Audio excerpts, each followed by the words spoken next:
เดชแบบปะทะกะถาบางลูกนั่นกาเทศทำเมืองจองส่วนวัดตัวอัตมาภาพเสน่ห์กาหลงหรือวัตถุปีตอมเป็นทำนองข่าวจ้อยเป็นของโบราณมีมาบ่น้อย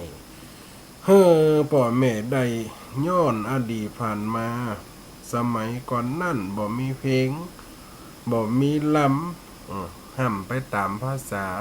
เปิดจากตำราเป็นกำเข่าเขื่อเป็นกำเข่าเขื่อเนออีป่ออีแม่เนอไหวสาครูบาอาจารย์พระเจ้าพระสงฆ์สังฆะทั้งหลายที่ได้ร่วมจัดรายการบว่าสถานีแห่ตั้งขายหินก็ดีตั้งคืนสีขาวเผื่อเช้าประชาของเฮาเนาะที่ได้ก็ลิงสัญญาณวันนี้ตั้งลำปางว่าอาจารย์มหาสมชาติไฟดับอีนะก็เลยเป็นโอกาสดีที่จะได้มาเข้าจัดรายการอีป่ออีแม่ได้ฟังไปตะวาละกรรมละมันบัดจบเนาะตะวาก็เกิดขึ้นใหญ่เนาะอาจารย์มหาสมชาติว่างูขึ้นเสาไฟนี่หรอกมันระเบิดมันช็อตมันไหม้ก็เลยหายไปแต่ว่าลืมมาคนเท่ากับอารมณ์ อารมณ์เสียอีนะถ้าเป็นละออนภาษาวัยรุ่นว่าเสียเซลฟ์อีหรอพอเสียอารมณ์ในการฟังกันลังติดปันห้อยกันเรื่องอาโคสกะเศรษฐีวันนี้ก็ถือเป็นโอกาสดีเข้าจัดเจ้าเนอะปกติจะล่ำมาเป็น15 กว่านาทีวันนี้เข้าก่อนเวลาได้ตรงเป๊ะตั้งแต่2 ทุ่มย่ำเข้ามาอาจารย์กับโทรเช็คเลตติ่งโทรเช็คอาตมาภาพพอดีว่าตั้งไฟดับอีโลกันเลยจับพอดีหน่อยบ่อยแม่นเนาะนำหัวนะว่าตั้งพุ่นไฟดับเราจะคืนในจะได้เกาะได้บ่ได้หรือว่าคืนในอาจจะมีปัญหากับบางหัวเนอะหน่อยบ่อยแม่เนาะเขาก็ฟังกันไปเนาะฟังกันไปจากันไปเป็นธรรมดาเป็นธรรมดาในเอาธรรมะให้การมามาจ๋าเป็นการพัฒนาซึ่งลักคำสอนขององค์สมมาสัมพุทธเจ้าลักได้ประกันได้บ่อยไหมจะได้เข้าใจธรรมะมันก็มีหลายอย่างหลายส่วนหลายประการหลายนัยยะถ้าว่าเขาจะมาเหมือนกันหรือว่าจะเหมือนกันอาจจะเรื่องเดียวกันก็ได้แต่มันรสชาติอาจจะต่างกันไปนะอีปล่อยแม่เนาะรสชาติหรือว่ากรรมพันละนาอาจจะแตกต่างกันไปอีปล่อยแม่เนาะท่านนี่ได้มามาจ๋าอีปล่อยแม่ได้ฟังกับเป็นบทข่าวบทเครือต่อจากตะวะจิว่าโคสกะเศรษฐีนะโคสกะเศรษฐีก็คือเกี่ยวกับอาจารย์หนึ่งของโพธิสัตว์ได้มาเกิดในถิ่นทุรกันดารแล้วก็มาเกิดในต้องของสัตว์แล้วก็มาเกิดในต้องของนางโสเภณีเขาได้ลำดับได้ได้จัดแต่ว่าเมื่อพระโพธิสัตว์เจ้าชื่อว่าโคศกโคศกโคสกะเนี่ยโคสกะหรือบรรเทาโคศกง่ายๆนี่นะได้ไปเกิดในต้องนางโสเภณีละเกิดจากเป็นหมามาเกิดในต้องนางโสเภณีเกิดในต้องนางโสเภณีแล้วปุ๊บ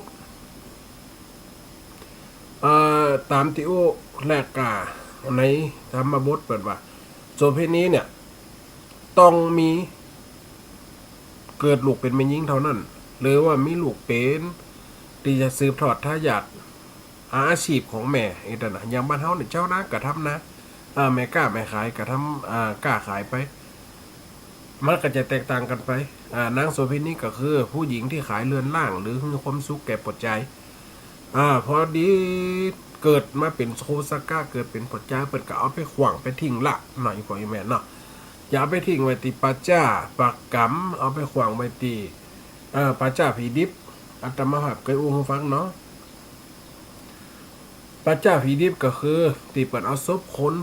ตายแล้วแต่บ่เผาบ่ฝังใดๆทั้งสิ้นเอาไปขวางไว้เพื่อให้เป็นอาหารของสัตว์ทั้งหลายเมื่อนั้นนางโสเภณีก็เอาไปขวางไว้หมดกับบะครบหมดกับบะไดยุงกำจีมัดกำกัดเหงัดกำย่ำมีแมงอย่ามากวนมาฟีสักอย่างเพราะว่าบุญเก่าบุญหลังที่ได้เกิดเป็นหมาน่ะได้ไปเห่าได้ไปห้องพระพระปัญเจกพุทธเจ้าฮือสัญญาหรือว่าฮือสัญญาณนี่นะถ้าเป็นคนเดียวตีกอกน้ำนาเตอะอีเตนเนาะอาที่เป็นควอกเป็นน้ำเป็นแก้วเป็นสิ่งที่มันจะมาปักตีนปักเท้าของพระปัญเจกพุทธเจ้าก็ได้กราบออกเพลวออกแล้วก็เลยเป็นน่ะเป็นบุญที่มารักษาเขาจะลำดับไปเนาะมาถึงนี่เราจะพดไปตอนที่3บนหนึ่งอีปออีแมนเนอร์เพราะว่าแต่ว่ามันขาดเกินขาดกลางเนาะพอกำตัวติดหวันใจจ้าทิ้งตอดลูกลาหอมแปงนางโสเพณีก็เลยจัดแจงเอาไปขวางยังป่าจ้าเมื่ออันส่วนบุญปางล้างก็ติดจองปันตัวเด็กชายอ่อนน้อยบ่มีหมดแมงแม้แต่เล็กน้อยมาแฝงเดือดคบได้ใดบ่มีสัตว์ลายถูกต้องเนื้อกายอานิสงส์เดิมนั่นมาปกป้องชาติเกิดเป็นมาก็มาแต่งต้องป้องกันสัตว์แมงมีปิด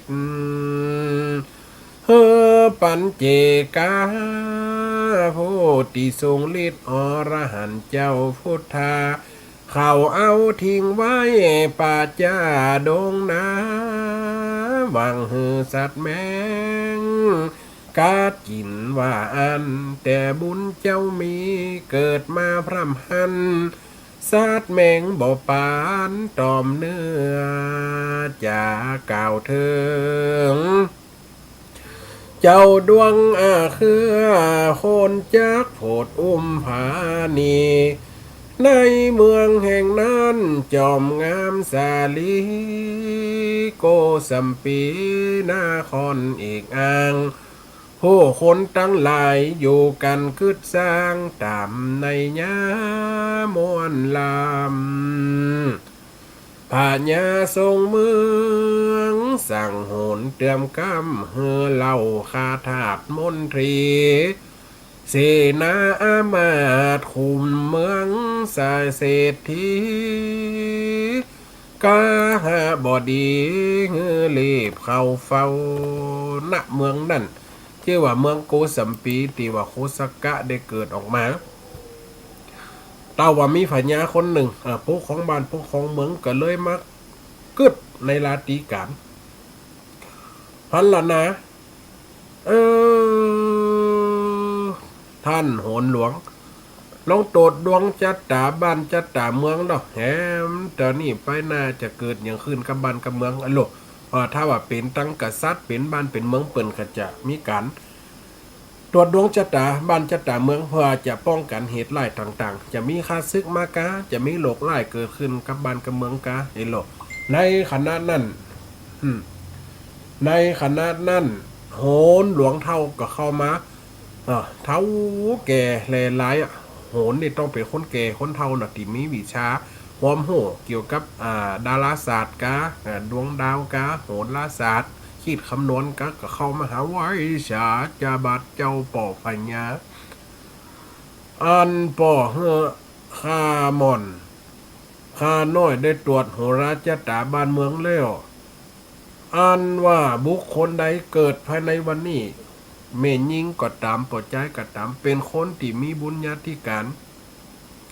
จะเป็นเศรษฐีมีเงินมหาศาลในเมืองนี่รองจากเจ้าเมืองรองจากป่อพญาเลยเป็นกันนั่นเลยแน่นอน หมู่คหบดีปกาเศรษฐีทั้งหลายในบ้านในเมืองต้องมาเข้าเฝ้าเนาะคือกับเป็นการประชุมเนาะอย่างบ้านเฮาเป็นห้องประชุมแต่ลกปุกเปล่ามาอันนั้นแต่ก่อนเปิ้นมีอ่ากองกระจายเสียงประกาศให้คนไปบอกคนทั้งหลายก็มาประชุมหมู่เสนาอามาตย์เศรษฐีคหบดีปกาไหลหลังนาเข้ามาฟังคำทำนายของโหนเท่าโตว่าถ้าบุคคลได้เกิดในวันนี้จะเป็นเศรษฐีจ้าพอดีมีเศรษฐีในเมืองคันโคนลูกเมียกับมันต้องเกตต้องเกิดภายในวันนี้แน่นอนแต่เจ้าก่อนจะลงเฮือนมาเข้าประชุมในพระราชวังก็ได้ยินว่าเจ็บต้องกันลอกกันลอยแล้วก็มาลูกเจ็บต้องใจมาเป็นกรรมคงจะเกิดวันนี้ลูกเขาก็จะได้เป็นเศรษฐีมีเงินนักมหาศาลลูกคนทั้งหลายกับมีเศรษฐีทั้งคนดีใจ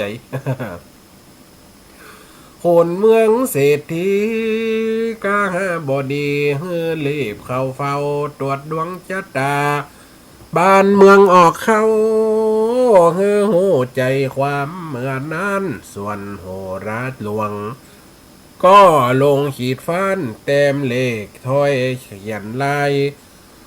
เฮือได้รับรู้กุนแหนตามสา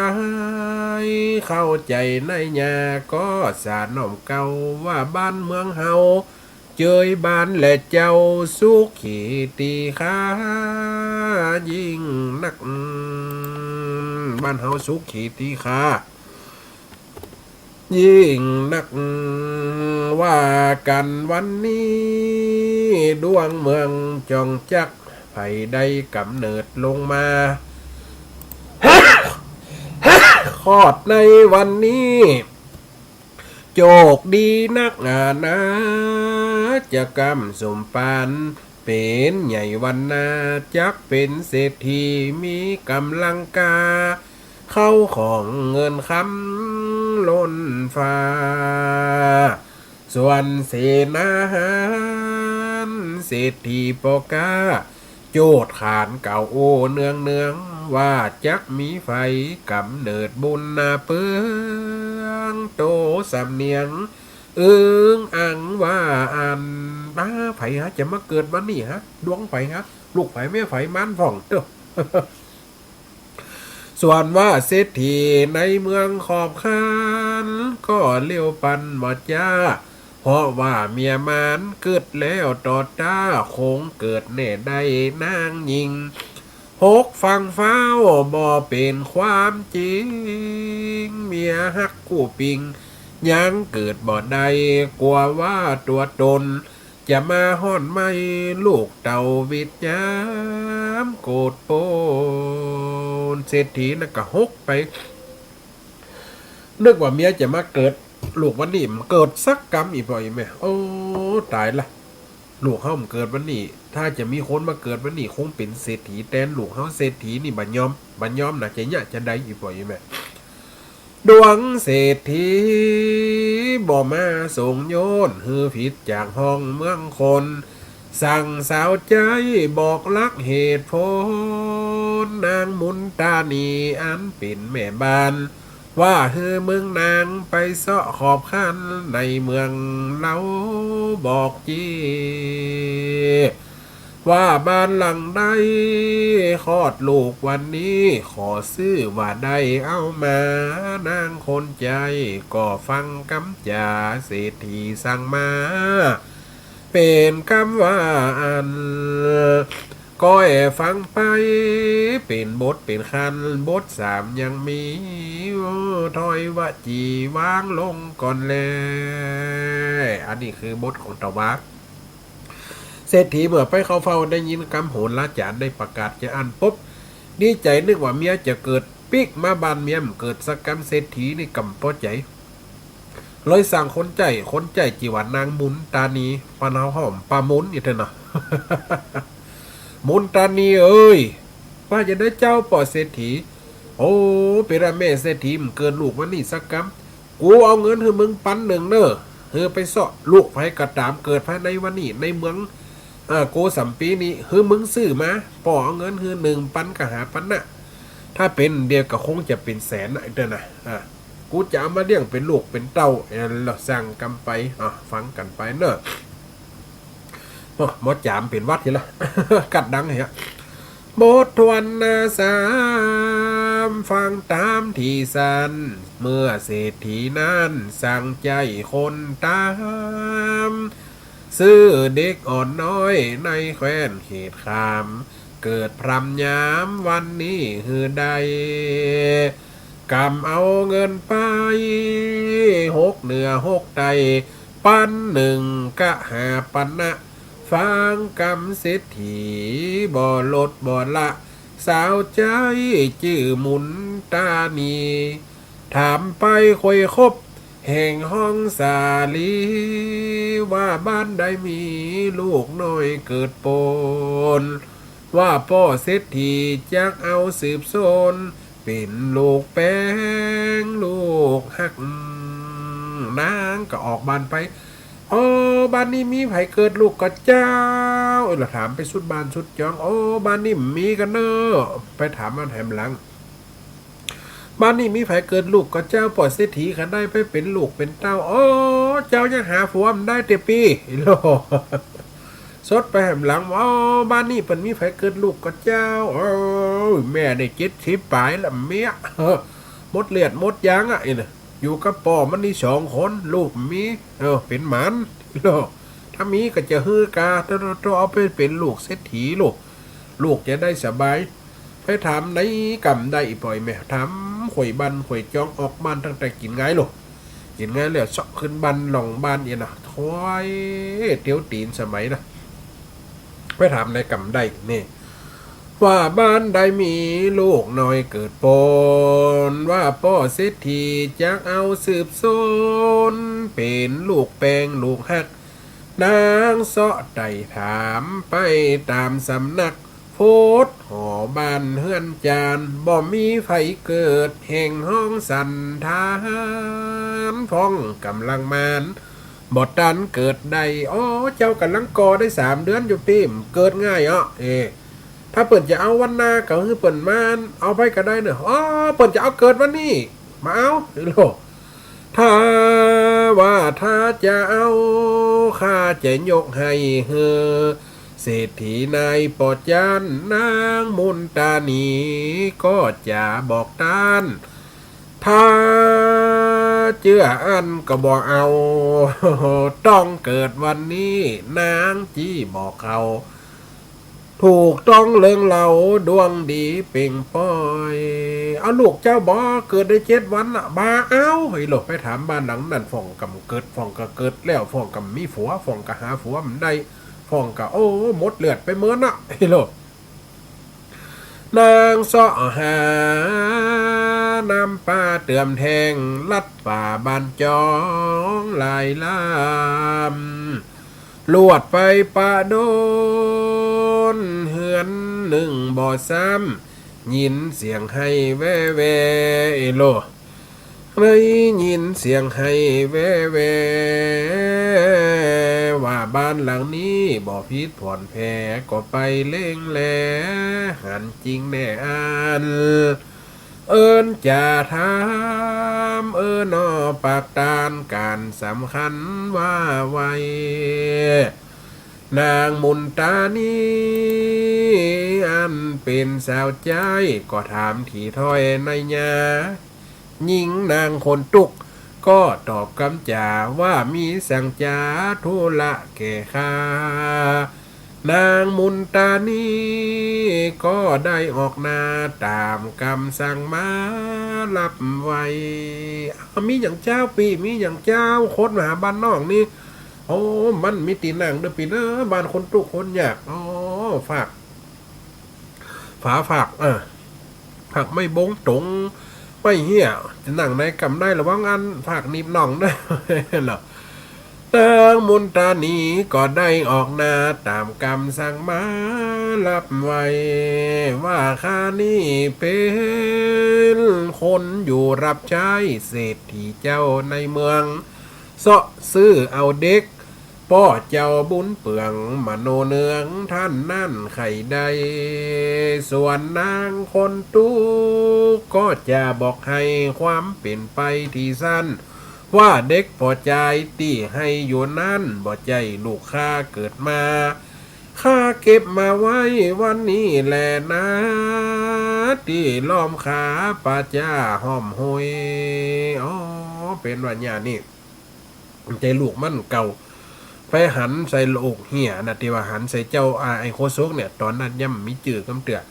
ละออนเกิดวันนี้ในนอนปีพศ6เปียอยู่ถ้าเป็นเดียวเนี่ยละออนตีเอาไปขวางปลาจ่าปลากำไปขวางทางขยะไปโจกลงห้องน้ำกันเนาะอย่างออกข่าวเมื่อ2-3 วันนั่นเนาะที่แม่ใจให้แม่ใจยากนะอันนี้กำใจลูกเจ้ากำมีหัวกำเตือเกิดลูกแต่ไปมีหยังอันนี้ละออนเหี่ยหนอันปลาโคปลาเนี่ยปลาเหี่ยววนเจ้าไปสอเก็บพักเก็บไม้พี่นี่เนาะก็เลยเก็บมานั่นนี่เอ็นดูขนาดหัวจีเนี่ยจะได้ว่าเด็กปลอดใจตีให้อยู่นานบอดใจลูกค้าเกิดมาข้าเก็บมาไว้วันนี้แหละนะที่ล้อมขาป้าจ้าหอมหอยมันเป็นไผบ่รู้แสงสวยยังใจดำต่ำจ้าเอาท่าลกหน่อยผงเกิดต่อตาบ่กว่าบาปกาท่าลนมาทิ้งไว้ป่าแดดแผดต้นข้าหันกังวลเลยเอามาปองสายแห่สายดื้อก็ยังปัดตองโผนสังเวชเจนลำนางมุนตานีก็หูหลวงลำก็หูหลวงกำเงินปันกะหาปานาเอาเงินปะหาปานา1,000 กำออกมากันนี่ซื้อเอาเหมือนนั้นไปฮือสายตาเศรษฐีได้มาสำเร็จล่วงใดส่วนเศรษฐียินดีใจก็จะกำไปว่าวายเอาไปฮือเศรษฐีเลยบุญปารมีลังจะมาโพดโคศกก็เลยใส่เศรษฐีก็เลยใส่จีนน้ำว่านายโคศกเนี่ยโคศกเนี่ยเป็นผู้ที่มีเสียงให้ดังอยู่นะให้ดังอีกพอเป็นเสียงดังกลางวันไปซื้อจากคนตุกที่ไปเก็บพักเก็บไม้ไปได้โคศกนี่มาที่ว่าเอาไปขวางปัจจานะที่ว่านางโสเพณีเอาไปขวางได้เก็บมาได้ยินเสียงให้ก็เลยต้วยเสียงให้ไปนางนี่ก็ไปซื้อเอามา1,000 กหาปณะคือ100,000 บาทสำเร็จล่วงใดส่วนเศรษฐียินดีใจจากกำไปว่าไว้ว่าโคสกาใส่จื่อลูกไทยเพราะว่าเสียงให้วอนดังโดกังวันแต่เก็บมาปลูกฟังว่าบุญมันยังจักใหญ่ไปนะบุญมันมีจะได้เลี้ยงไปนะนี่ถ้าลูกเฮาเป็นแม่หญิงน้องลาจักแต่งนำปากันไว้ความเป็นเศรษฐีก็จักบ่ไรสุ่มใจได้ใจปองดังกำว่าไว้เหือลมในน้องแก้วแหวนเงินทองก็กินบ่เสียงเศรษฐีก็เอามาไว้เลี้ยงอีพ่ออีแม่ซื้อมาเลี้ยงปุ๊บเกิดว่าไอ้โคซุกนี่เกิดเป็นปัจจัยมันเกิดในวันดวงเศรษฐีถ้าลูกเขาเกิดเป็นแม่หญิงวันน่ะเขาจะเอามาแต่งงานกันเหือลมในหนองท้องจะไปไหนเขาก็เอามามัดมาขันเอามามันอยู่ด้วยกันเป็นกูหัวตัวเมียดวงมันจะได้เป็นเศรษฐีลูกเขาก็จะได้เป็นแม่เศรษฐีแทนเขารวยเหลือเก่าแน่นอนเนี่ยแล้วขึ้นในใจโอ้แต่ถ้ามันเกิดเป็นปัจจัยอย่างเดียวกันว่าจะเนี่ยจะได้เห็นล่ะเอาไว้นี่มันจะยากไอ้หรอกหมอกเลี้ยงคนถ้ามันลูกเขาเกิดเป็นปัจจัยมันเป็นแต่งงานกันได้มันแต่งงานกันได้ เขาก็จะกำจัดมันเหี้ยมันยากเนี่ยคือในใจถ้าเป็นเดียวนี่ได้อยู่เนาะคนเดียวนี่นะเปิดอันสมรสบ่ท่ออย่างเงี้ยสมรสเท่าเทียมเนาะแต่งงานสมรสกันกฎหมายออกมาแล้วเนาะก็เลยขึ้นในใจหมางไว้ต่ออันนี่สมใจปองดังกรรมว่าไว้เฮือล่มในน้องแก้วแหวนเงินทองก็กินบ่เสียงเฮือเขาแต่งงานแม่ใบนาเกลียงก็ลูกของเฮาลอนการเกิดเป็นใจบุตรตาหยอดมอนยักฆ่าทิ้งอันขวางไปเฮือไอโคศกตกสู่ตีตายมันวางอุบายเศรษฐีคิดใดแล้วก็มาเติงวันหลอดไกเมียของเศรษฐีเจืองจันก็ขอดโบดตาออกมาเหมือนนั้นซ้ำเป็นคนปลอดใจนั่นกะเกิดมาบ่เหมือนดังคิดดังใจอาตาเจตนาคิดไว้แต่ตนนึกว่าจะเกิดเป็นแม่หญิงแล้วจะเอามามันมาขันเป็นลูกเฮาถึงกูเป็นว่าเป็นพอใจอย่างเดียวกันบัญญัติเดี๋ยวกูจะกำจัดมันทิ้งบัญญัติเสียเลยเจตนาคิดไว้แต่ตนกูบ่สืบใหม่ฮือได้ล่วงพ้นเป็นดีแตนลูกในต้องจากข้าทิ้งเสียมันก็เรียกร้องสาวใจนางหมุนตานีว่าฮือเอาไอโคศกนั้นนี้ดับชีวีฮือมันตายจ้อยมุนตานีเอ้ยมุนตานี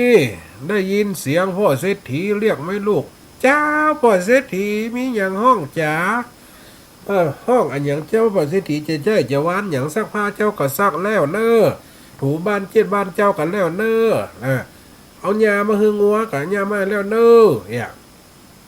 ตำข้าวสะบึดเจ้าก็จะไปตำละพ่อข้าวในหันมีอยู่มาใจมุนตานีมานี่พ่อเศรษฐีจะใจเดี๋ยวนี้ใจอย่างเจ้าพ่อเศรษฐีวันพุกตอนเจ้าตีสีโอ้ถึงวันเจ้ากับลูกเจ้ารู้ป่อจะให้เจ้าลูกเจ้าไปไหนแฮม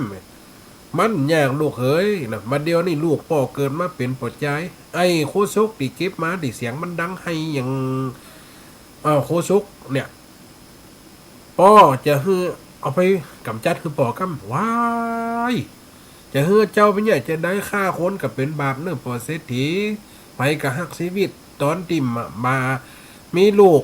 เกิดปอเศรษฐียังขายได้ไปซื้อเอามาเงินเป็นแสน1,000ก็หาปันนะบัดเดี๋ยวนี้จะมาฆ่าชีวิตเปิดได้จะได้เจ้าบัญญัตินะเจ้าบัญญัตินะมึงจะไปมึงไปมึงเป็นคนใจกูนางมุนตานี้อีมุนตานี้เห็นหรอไปสีมุนไปเนาะทำไปพ่อจะไล่ออกเงินฮือท้องไล่ไปอยู่บ้านอยู่โจ้อย่างเก่านางนี่ก็เลยกลัวจะฮือเนี่ยจะได้หรอนางเศรษฐีวางแผนนะลูกจะฮือเนี่ยจะได้อีป่อยแม่นี่โคศกนี่ฮือดับจีวีมาฮือมันตายจอยฮือคาทิ้งเสียเศรษฐีสั่งถ้อยเป็นกรรมบัญชาสั่งใจส่วนมุนตานี้ก็จะสักไซจักค่าเหตุใดฉันใดซื้อเปิ้นมาเลี้ยงแล้วบ่ถูกใจสุดปลายความฮือเอาไปค่าโปนอินดูโคโศกนอลาเป็นกรรมบัญชาสั่งจีเพื่อเอาไปวางนอกเมืองเจ้านี้เป็นที่อันกองงัววางไว้หน้าคอก500 กว่าตัว500 กว่าตัว ยามเมื่อฟ้ามัวยังมืดบอดแจ้งถ้าเอาไปกุกคอถ้าเอาไปขวางลงน้ำลงหนองเอาไปฝังดินว่านาเปิดมาโคตรมาปะเขาก็จะมีความผิดมูลตานี้บัดเดียวเนี่ยมันมีไอเลี้ยงงัว500 ตัวงัวปอดเศรษฐีมันมีอยู่หันเนาะแม่ละเจ้าจะหื้อเนี่ยจะได้กับงัวมันมี500 ตัวลองนับพอละตัวหนึ่งมีกี่แข้งตัวหนึงก็มี400แข้งสี่ข้างละตัวละ4ข้าง500 ตัวก็มีโคปอดเศรษฐีก็เป็น500เป็น5,000กว่าข้างตายกะงัวอย่างหื้อเนี่ยจะได้กับงัวมันมีคอกหันโลกเอาไปวางไว้หน้าคอกหันกะตอนมืดสลุ่มสลิมแล้วไปสั่งการเลยว่าวันพวกปอเศรษฐีฮือเอางัวออกไปกินยาเจ้าสั่งจะอีว่าปอสั่งเนองัวกำหันไอคนเลี้ยงงัวกำเจหันงัวมันย่ำต่อ500 ตัวสีตีนั้นมี4ข้างมันมีกินข้างโตมากันแล้วอย่างจิ้นส้มกับมึงเหยเอาไปวางหันปันพาเหียเอาพาปันมันเหียดึงงัวย่ำแล้วแล้วโตมันได้เกิดได้งอกแหมแซ่บไอ้โคซุกมึงโดนี่วิบากกรรมต่ออันได้นะพ่อแม่ที่เอาลูกไปขวางนะแม่โซเฟนีเอามาขวางแล้วคนตุกเก็บมาไว้เศรษฐีซื้อมากะจะมาดังใจกะจะเอาเปิดไปข้ามละโดโตวิบากกรรมแต่เนาะมันก็วิบากกรรมแต่เนาะแล้วจะคือค่าฉันใดเอาไปวางไว้กองหัว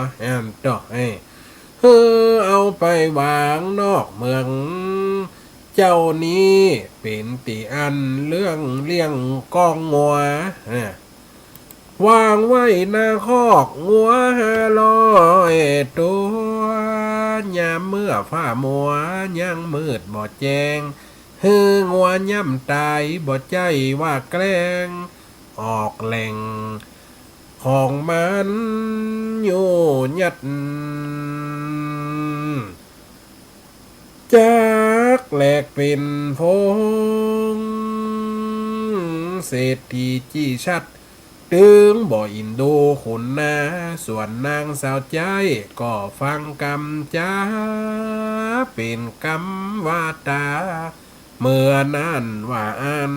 เอาไปวางนางนี่ก็จำเป็นไปแต่นอดเจ้าแจ่นายจำเนาะเอาไปวางคอกงัวขวางกันต่างเตียวเดินแต่ตักแจงเจ้ามาคนเลี้ยงก่อจักประตูขอกได้เปิดตางงัวก็อยู่ยัดซอยหัวซอยหางเสียงหอกก็ดังปัดกันกงโกงลุงลังลุงลังลุงลังไอ้หนังงัว500 ตัวหลุยปล่อยแม่จักขอกปุ๊บงัวเนาะอย่างคนที่เคยเลี้ยงงัวอย่างอีปล่อยแม่คนหลุนนี่ผ่านมากองจักขอกมันถึงตะเดิมฟังไฟอันเนาะ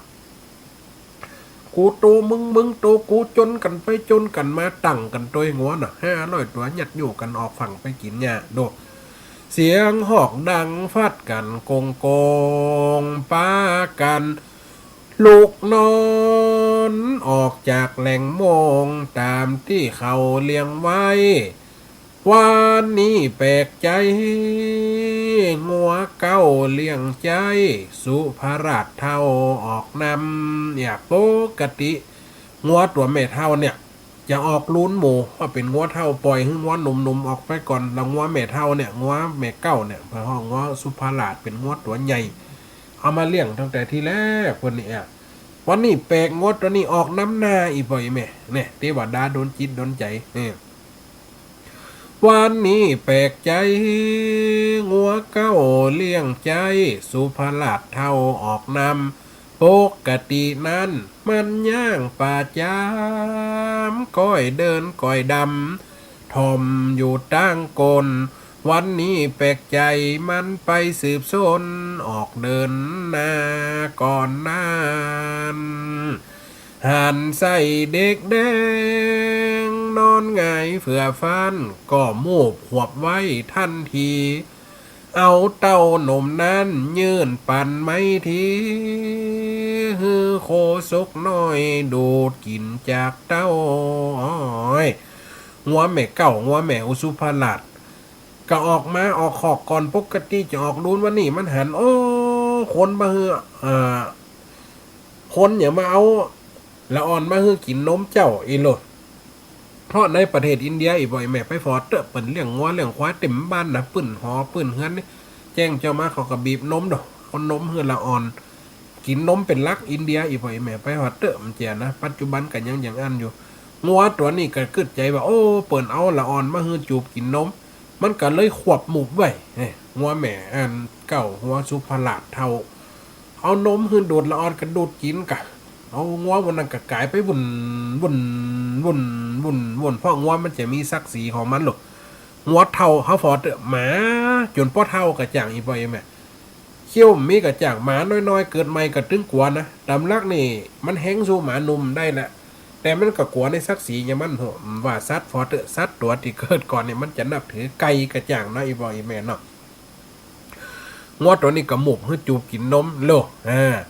ฮือโคศกน้อยดูดกินจากเต้าส่วนเจ้าของงัวยืนดูฝ่อเฝ้านึกว่ามันเท่าแก่ล้ำเดินต่างบ่ไหวบ่ตายก็จะซ้ำเลยจุกเอาแหล่งตั้นใดในขณะนั้นเกิดประหลาดใจ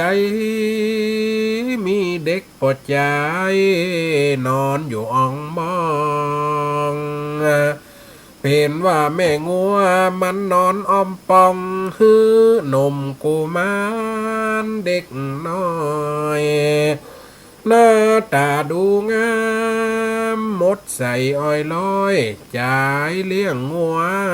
ก็หักเก็บเอามาเลี้ยงดูฟุมฟักหมายเอาเป็นลูกคนดีข่าวสาบลูก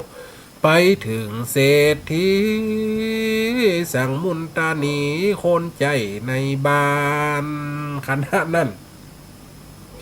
งวดที่ว่าเพิ่งกินนมน่ะมันลูกเอาปูนี่ว่าโอ้งวดตัวนี้เท่าแก่ขนาดนักไปในมันได้ละก้า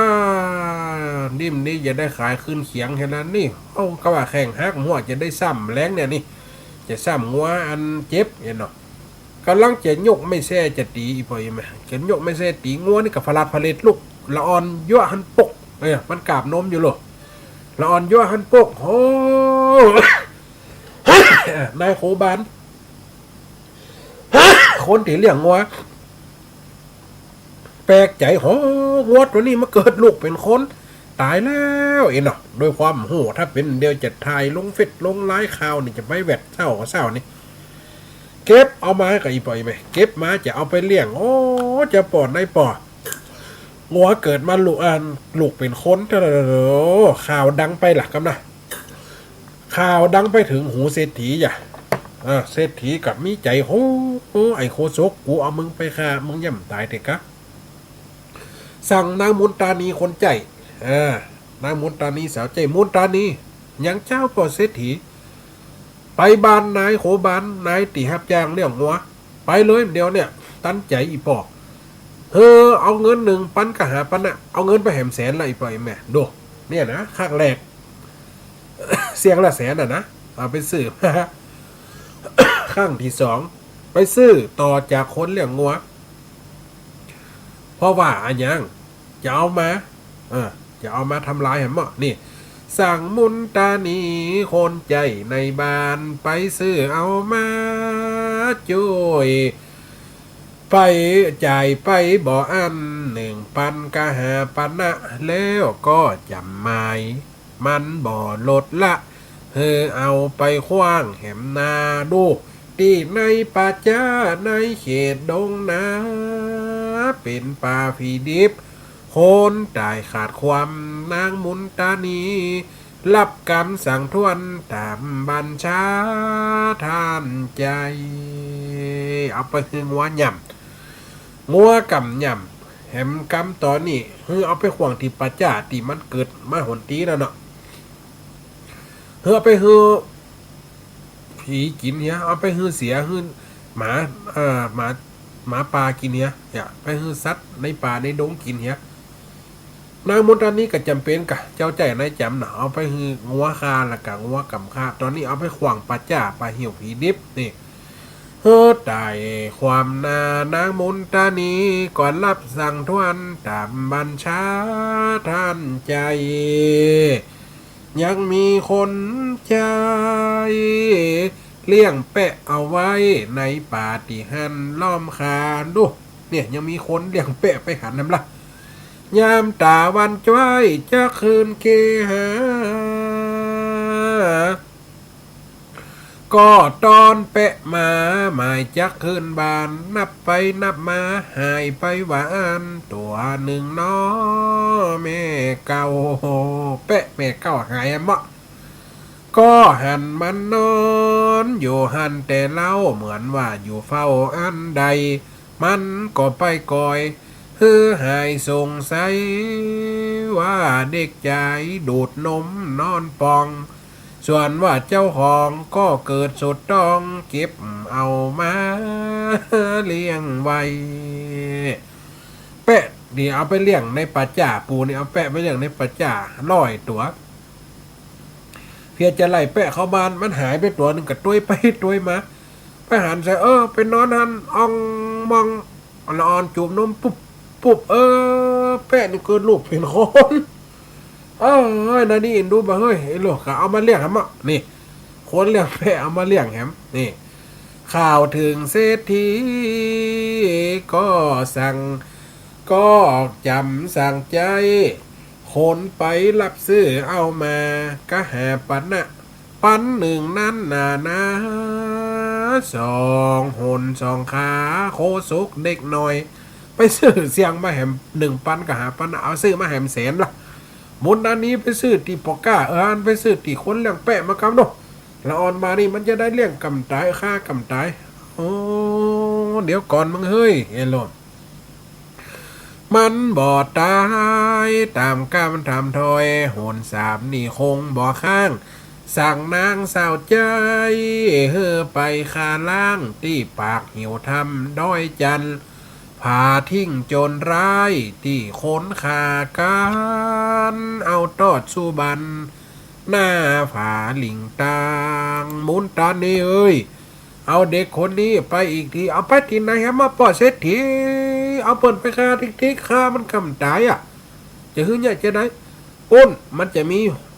หูบเหี่ยวฆ่าคนเหมือนพนะหูบเหี่ยวทิ้งโจรในอินเดียถ้าคนใดขีดลักคนใดฆ่าคนใดข่มขืนคนใดทำผิดกฎหมายบ้านเมืองเปิ้นจะมัดจุมาแต่อีพ่อยแม่มัดตีนมัดมือแล้วก็มัดแกนตามัดหน้านี่นะมัดตานี่นะแล้วพ่อก็เอากระสอบซุปสุมาเตอเอาไปไหว้ตีหน้าฝาตีสูงแล้วก็เปิ้นตีนตั้งลงไปนะอีพ่อยแม่กิ้งลงดอยตุบตับดอยนั่นสูงมีกำหินเหลี่ยมมาหินฝาคมอยู่ทั้งหลุมตกลงไปนี่ซบถึงกองเบอดูกเน่ากองอยู่หันซัดกับมากินทั้งหลุมเอาไปทิ้งหุบเขาทิ้งโจรตีคนมาดีนะเปิ้นเอาไปคาจะอันนะเปิ้นมายิงเป้านะเปิ้นมาโกกคอเปิ้นเอาไปโจงลงเปิ้นหุบเหี่ยวทิ้งโจรที่เปิ้นฆ่ากันเอาไปขว้างเอาไปขว้างเอาไปเอาไปขว้างแต่อีพ่อยแม่นางนี่กัดใจดำเนาะเปิ้นใจเนาะเอาทิ้งที่โจรลายที่คนฆ่ากันเอาตอดสู่บ้านหน้าฝาหลิงตางเขาก็เอาไปตามกำตีจางไปขว้างตุ้มวางทิ้งชัดบุญเก่าปางล้างมาตันผูกมัดและกำจัดก่อนเดิมมาเอาเด็กโคโซกไปขว้างหน้าผาไปข้างลูกค้าป่ายไม่ย่อนห้อยเอาไปขว้างปุ๊บกับไปข้างไปไม่อีปล่อยแม่เป็นเคี้ยเขาวันกันขนุ่งกันนั่งเป็นห้าง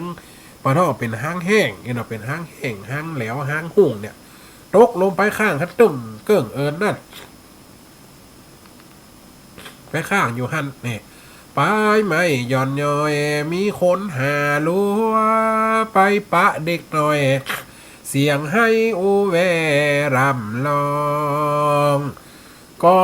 ขึ้นเอามาเป้าสอดกองว่าปุณณเวทนาเด็กคนนี้มีบุญนักหนาบ่ตายคำกาเป็นเหยื่อหุ้งกาเอาคนไปหาหลัวไปหาไม่หลัวเอามาดังไฟหนึ่งเขาอยากกินก็ขึ้นใจว่าละออนคนเนี่ยถูกแมงถูกเหยี่ยวถูกหุ้งถูกแล้วย่วมไปจะเอาไปกินแต่ว่าหน้าบุญนี่ละออนคนนี้มันล่ำตายนี่ดูดตีนหุ้งแล้วมาข้างอยู่ที่เพยใหม่นี่ก็เลยขึ้นเอามาอีกปล่อยไหมขึ้นเอามาเลี้ยงไว้ให้เหมาะนี่โปนเวทนาคนเด็กคนนี้มีบุญหนักหนาบ่ตายคำกาเป็นเหือหยุ่งกามันคงจับไปไม่เอาไปฆ่าตกลงมาเขินข้างคนที่หาลัวก็เอาไปล้างสงอาบน้ำแล้วปลาเนี่ยหอบตุมปลาเอาไปสวยหน้าสวยน้องเหียโอ้จะปอดได้แม่นี่หมายจักเลี้ยงไว้เป็นลูกบูตาข่าวก็ลือชาไปถึงตันเจ้าเศรษฐีใจดำก็สั่งกำเข้าฮือนางในสาวใจไปแหมหล่อมไปซื้อมาแหมมะนี่ไปซื้อเอามากูจักเลี้ยงไว้ค่าแล้วบ่ได้จ้างมันตอนนี้ทำลายบ่ได้ตามการว่าแหมสักวันบ่โป้นกูใดเอาเงินเอาคำปัน1 ปันนับให้ซื้อเอาเด็กใจปิกไว้1 ปันก็5 ปันนะก็คือเป็นแสนอีปอยแม่เนี่ยอดฟังไปเอาหน้าไปยักค่าได้บ่ได้สันใดวางไว้เป็นตอนพักผ่อนหายใจลื่นน้ำลายก็ให้ฟังบาดนาสู่กันฟังก่อนและนายเฮ้ยเล่าตึกนี้ก่อนอีปอยแม่ กวนจะกวนกันดังจู่ๆกระจามมานาสื่อเอไปฉีดยาวัคซีนมาตะกี้นี่นะไข้วัดใหญ่นะ ไปฉีดมาที่จะต่อต้านกันนะเสียมากัดดังหน้าสื่อแบบมันฝนตกมันอีปล่อยแม่เนี่ยบุพกรรมของบุพกรรมของโคศกดูข้างแรกเอาไปคืองัวหย่ำงัวกับหย่ำงัวแม่เท่าแม่อุสุภาลาดรักษาไว้เอาไปขวางไปปาจ้าไปเหี่ยวผีดิบแม่แปะก็รักษาไว้เอาไปขวางตีในแฮมเอาไปขวางไว้ตียอดตีหน้าผาทิ้งโจรหรือว่าโฮมเหี่ยวฆ่าคนกับไปข้างอยู่ ปลายไม่ตึงยังคนสอหลวมาใดเศรษฐีนี่เสียงเหล่าเสียงเหล่านะข้างแรก100,000ข้าง2 1ข้างแรก100,000ตีไปซื้อจากคนตุกข้างตี2ไปซื้อจากคนเหลี่ยงหัวข้างตี3จากคนเหลี่ยงแปะข้างตี4จากคนตัดหลัวดู4ข้างข้ามตายอีปอยแม่จะโดนค่าถึง7ข้างก่อนนะอีปอยแม่นี่นะนี่ข้าง4อยู่นะยังตายดิบตายดีเพราะว่ามีอันรักษาเพราะบุพกรรมและบุญเก่ามาจองจักไว้บุญที่ได้เกิดเป็นหมาในจัดนั่นไปเห่าไปหอนคือคนทั้งหลายมาทำบุญใส่บาตรอันก็อีปอยแม่นี่อันนี้สงดีว่าหมดแมงมาครบบาดไตบาดจีทำร้ายมันได้ก็เพราะว่ายังรักษารักษาพระปัญเจกพุทธเจ้ากว่าไปหย่ำหนามหย่ำไม่หย่ำสิ่งที่มีคมมันกับไปเฟลไปกับขวางน้ำนาพระปัญเจกพุทธเจ้ามันตายเพราะว่าอย่างมันงอมใจมาได้หันหน้าพระปัญเจกพุทธเจ้ามาได้หับใจนี่เป็นจะอีนะอีพ่ออีแม่เนาะฮัลโหลไม่เลื่อนเซ็นต่อฮัลโหลเจริญพรไม่เลื่อนโทรมาลำอูวังเด้อไม่เลี้ยงอย่างจ้าว่ายังกำว่ากูอัพนะวางไปอย่างก่อนอันนี้นะ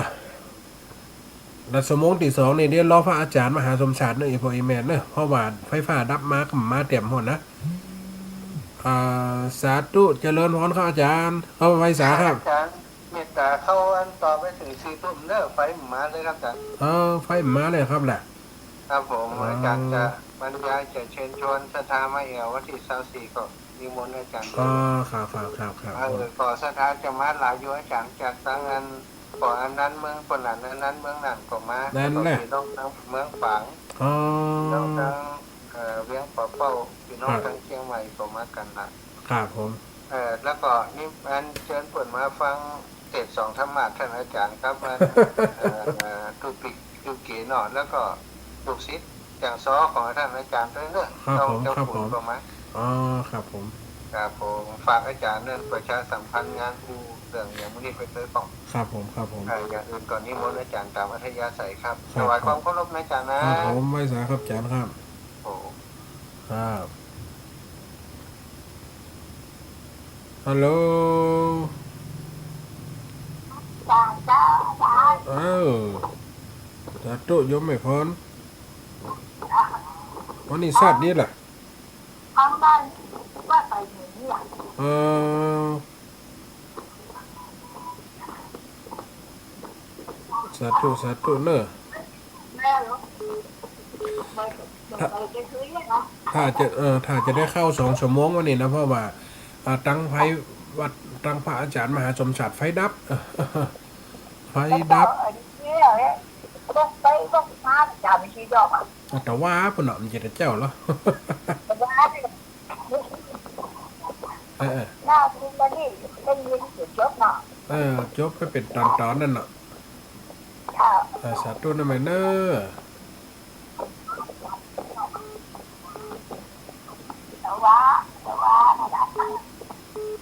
ะฮะ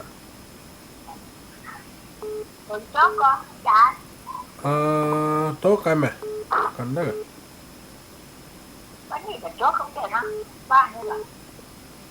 อ๋อเจริญพรนะโยมแม่เนอะ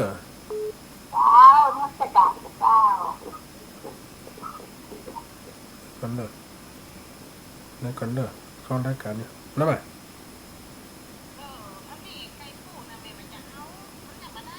เออตะกี้มานี่แหละไหมล่ะ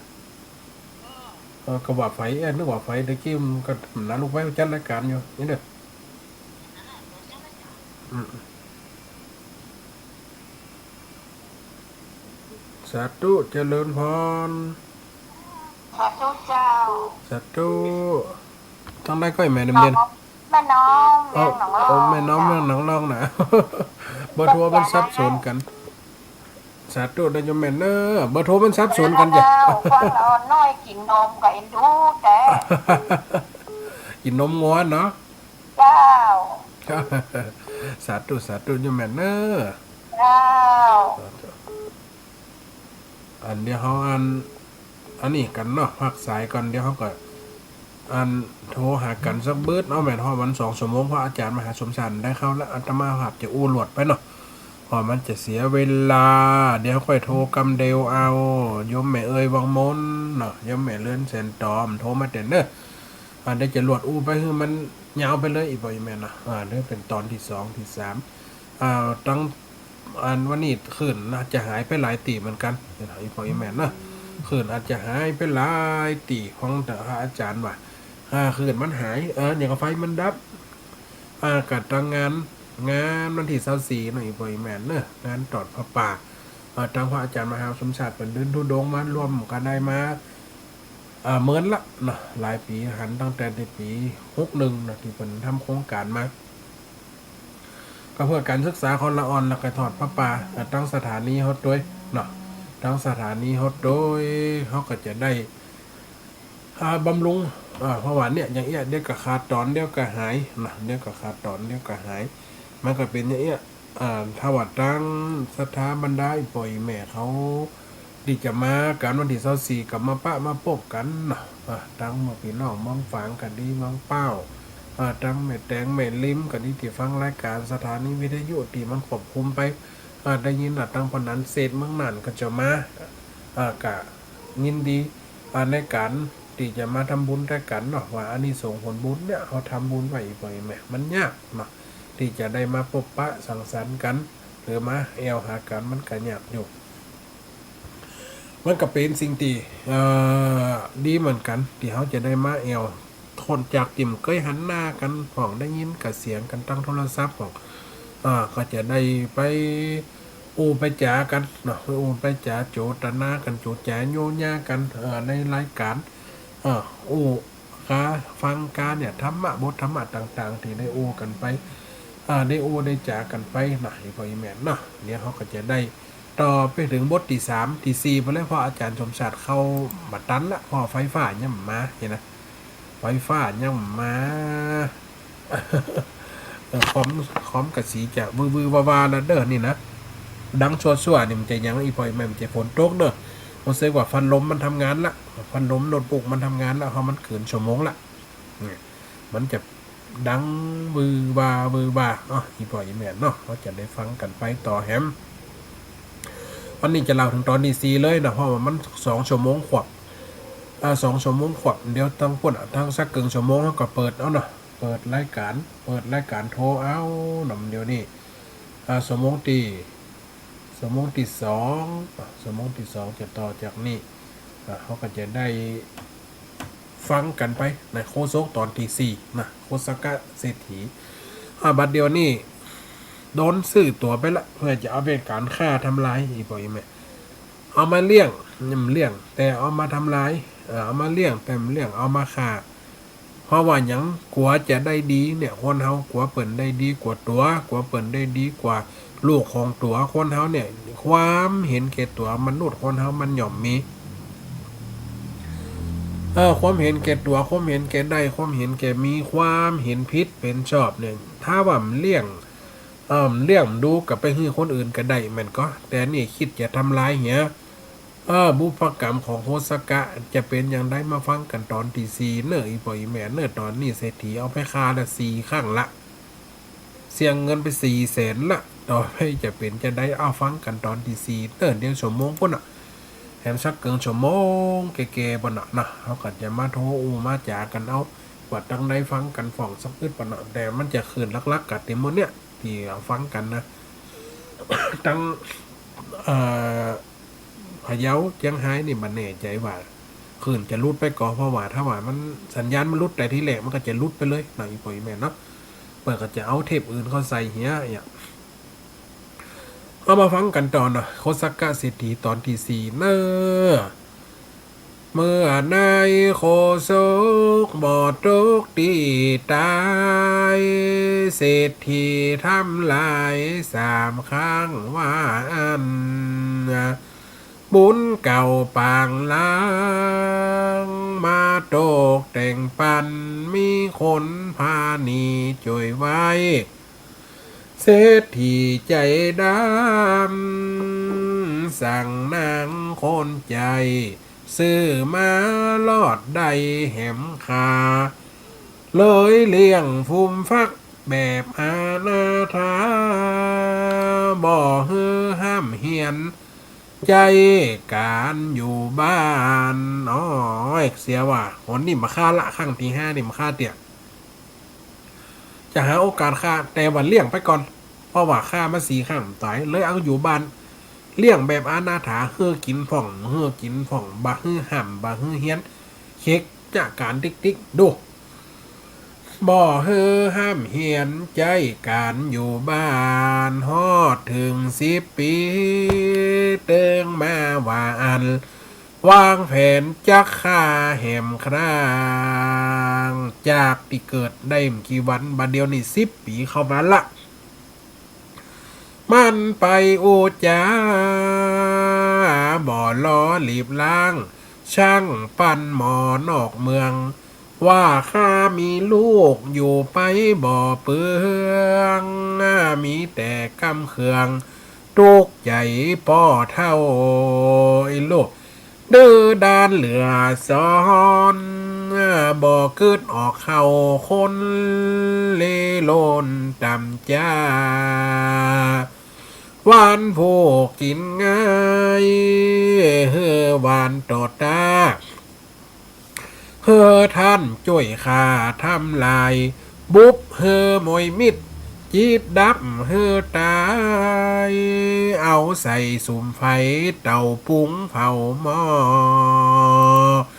กามนั่นเศรษฐีปล่อยแม่เลี้ยงมาจำเลิศมาจำเลินมาโจนโคซุกนี่อายุได้10 ปีบาฮือห้ามบาฮือเฮียนบาฮือเขียนบาฮืออ่านได้สักอย่างใจแต่การกลายเป็นละออนติมโหหนังสือแล้วลูกมาแถมค้นเนี่ยกันเลี้ยงแบบดีฮือกินดีฮือใส่ผ้าควาดีตกวาดไปบอกนายช่างมอนายช่างมอก็คือเปื่อนของมันนายช่างมอน่ะเป็นเปื่อนของมันไปสาบหูแล้วลูกไปอูแล้วกินข้าวไงในวันหนึ่งกับไปอูว่าเอ้ยเซียวเฮ้ย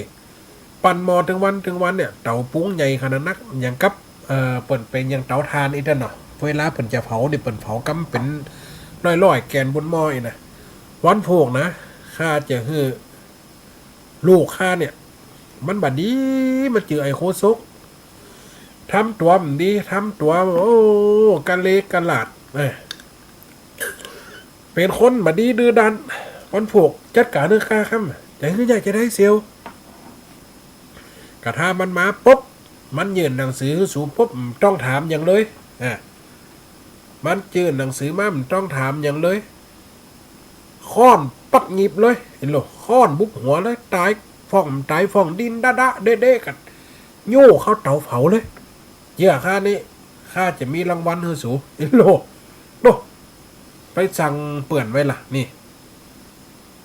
ว่าลูกคนนี้ดื้อดานสอนฟังกำฆ่าขวางให้กำแต่วันหน้ามันจะนี้เราคุณมันจะมาฆ่ามาแกงฆ่าไอ้ลูกใส่ความลูกเลี้ยงนี่ลูกบูบเฮอมวยมิดจีดดับเฮอตาย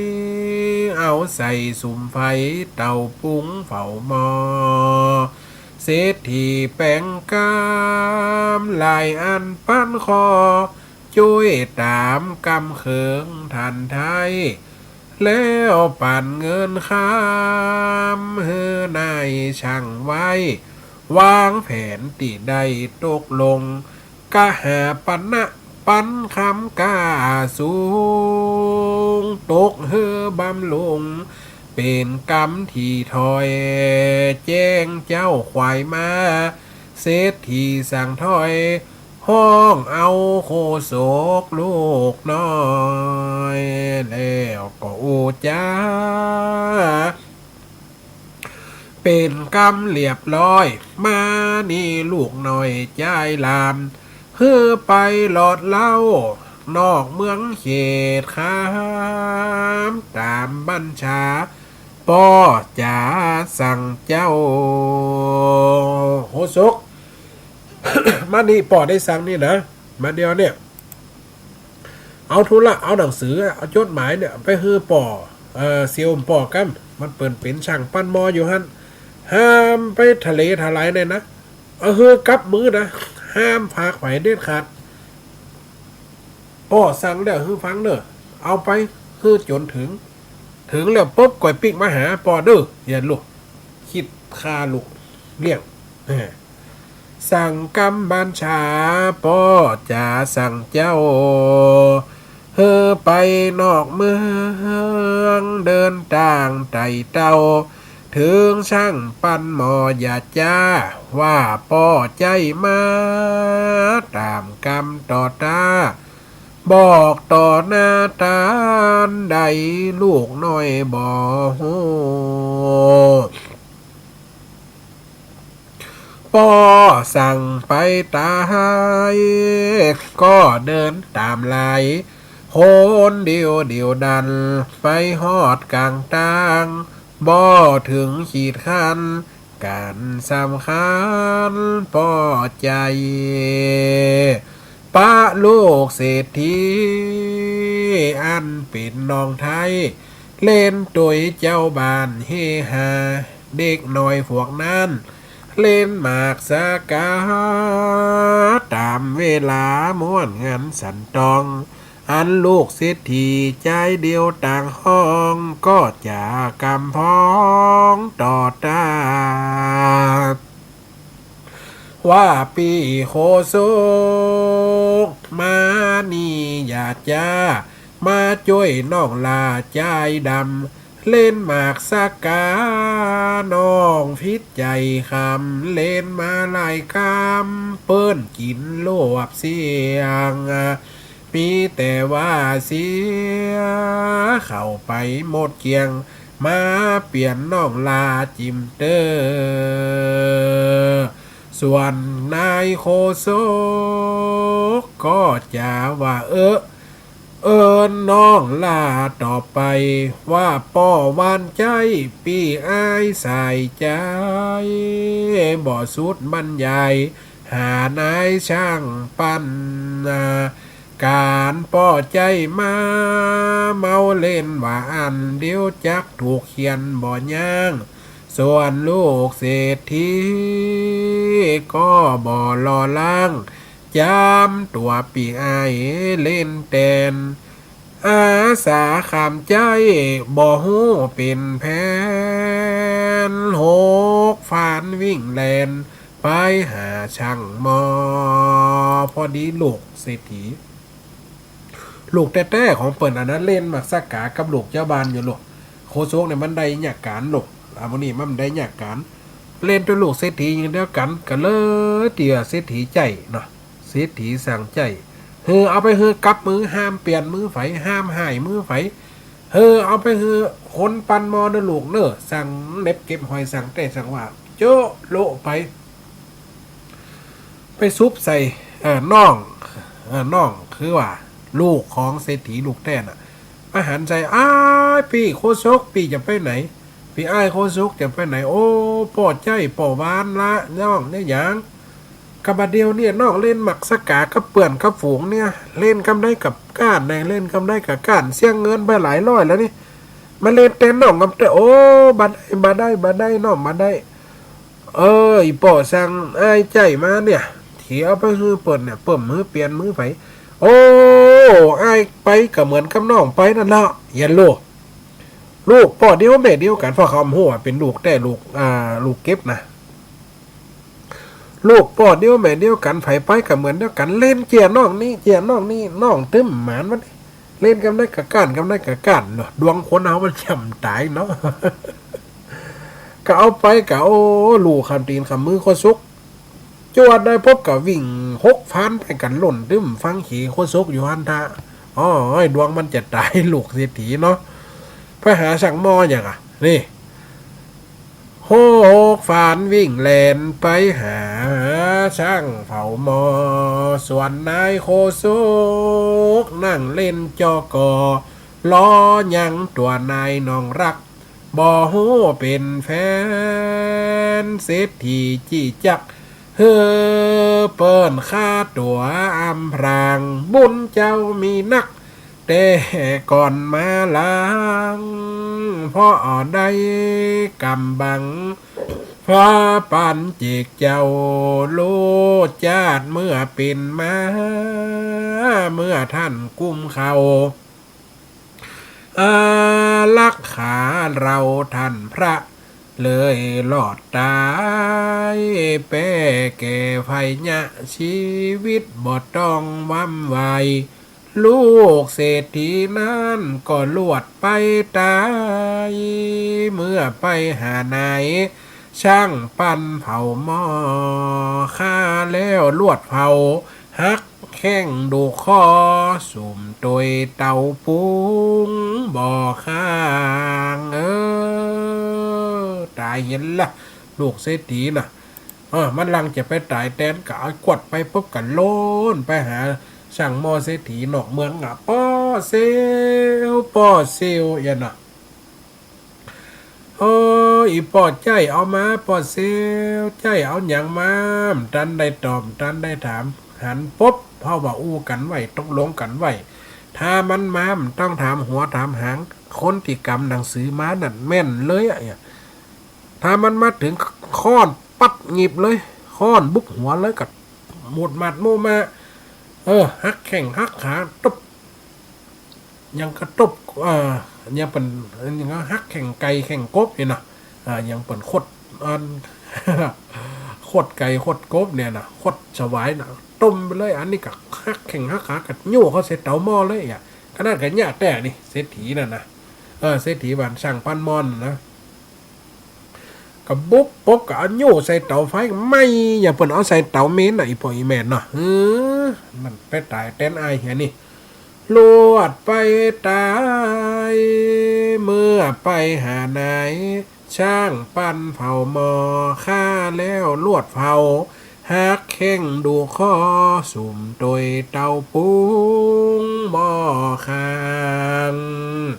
ส่วนนายโคโซกส่วนนายโคโซกบ่ย่างพอคำมืดหน้าลงมา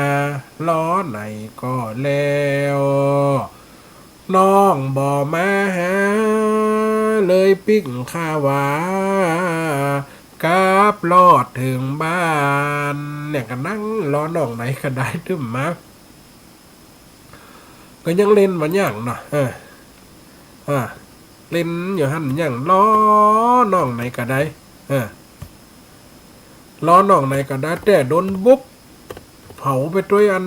ผลคุ้มมอเห็นน่ะล้อหาน้องล้อหาน้องนะย่างเล่นบ่อย่างพอค่ำเมิดหน้าลงมาล้อไหนก่อนแล้วน้องบ่มาหาเลยกลับมาข้าวาปิกรอดถึงบ้านส่วนพ่อเศรษฐีสัตตาแม่นมันเอิ้นถามตามลายบ่จ้าว่าไอ้โคโซกกูหวานตอบตาไปหาเปื้อนข้าย่ามไงมึงไปลบลี่ไปอยู่ที่ไหนกาว่าบ่ไปที่กูสั่งถอยขำมาแล้วยองย่อยเขาบานมาน่ะพ่อเศรษฐีหันปุ๊บก็ถามไอ้โคซกไอ้โคซกครับผมป้อกับป้อวานปอดใจยังมึงหู้เลี้ยงกำเดนนี่ไปลบไปลี่ที่ไหนเปิ้นเอาหนังสือไปฮื้อยังไม่อยู่ที่ไหนมามึงเหลือกำหามคะมึงคำกำจ่ากูแหละโอ้เราเขียเอาไปฮื้มไปง่ายๆมึงจะไปมันได้เปิ้นก็ร้องแง่นั่นไงเนาะโอ้ป้อเดี๋ยวฟังก่อนเด้อมาได้บ่มได้ลี่ในสักทีครับพอดีกลับไปผมเนี่ยไปซุปใส่น่องละ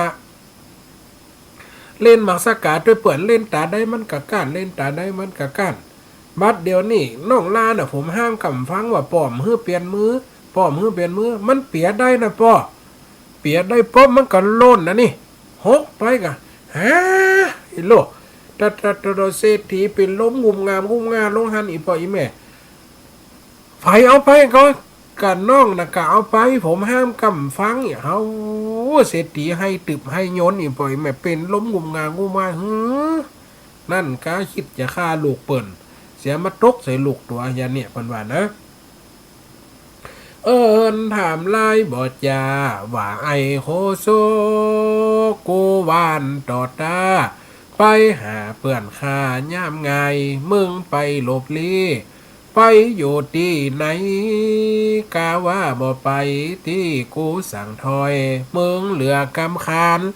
มึงหันกำถอยคาดกำสั่งกูแต่แลนายโคโซกจ้าเป็นกำจีแน่บอกป้อเศรษฐีบิดาบ่ใจเชื่อนั้นเน้อเจ้าปอจ้าลูกนี่ไปมาตามป้อสั่งคาป้าจวบดีไปปบน้องลาเล่นตัวคนใจเปื่อนรักมากสากาอยู่หันล้อมพักน้องเสียตาคอพนันเลยเฮือลูกนี้เล่นโดยรวมกันน้องก็รีบยันไปแตนตัวข้ายามเมื่อกินง่ายปอสายปอลาบ่หันน้องมาปิกไว้ตามที่ลูกอู้เนี่ยปอล้อแต่ดำง่ายกับมา เขาต้อนกำมากินเดี๋ยวนี้พ่อข้าวแรงบ่อย่าดีกินนี่ละน้องกำมาปอมมันจะได้หาข้าก็สงสัยว่าตัวน้องไทยคงปิกมาบานนี่กาโคศกต่อป้อโดยกำสัจจาเศรษฐีบิดาโคแจ้งใจอันลวดเป็นลมใจตกสะบันสะเลสะลันดาวโยบให้เสียใจก้นลงเต่าฟุบจ้า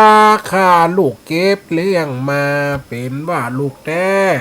ตายมวยรับตา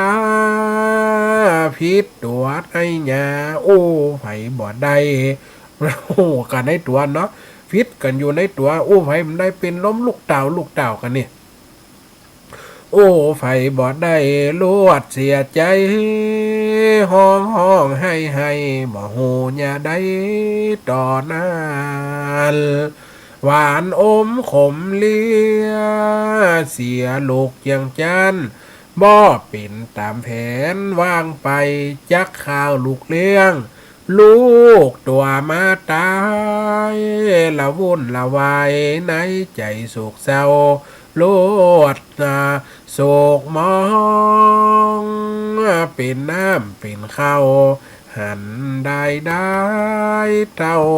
นั้นเลยกินข้าวกินน้ำเอาแล้วหันได้เท่านั้นก็กับพิษใจโจลวดโศกมองเป็นเข้าเป็นน้ำหันได้เท่านั้นก็กับพิษใจบ่ปอเสียใจความลับบ่เป็นดังอันคิดหวังเศรษฐีนั้นโศกเศร้ามองมา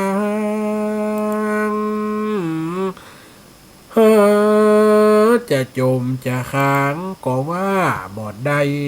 เพราะว่าตัววางแผนโหได้กับตัวคนเดียวเนาะมีนายโคศกมาเลี้ยงดูอยู่ใกล้แต่ในป่า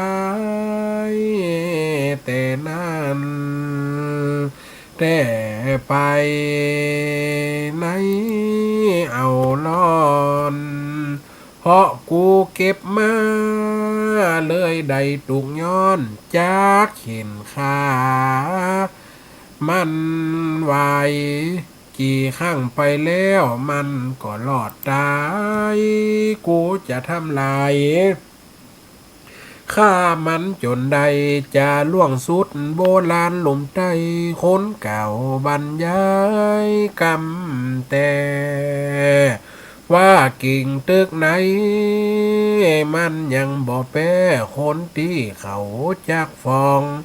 กำพวกนี้จักมาสนองบ่ผิดแนวกองรอก่อนวันนาส่วนเศรษฐีก็ยังบ่ค่าเป็นเวลาลอดเราใจ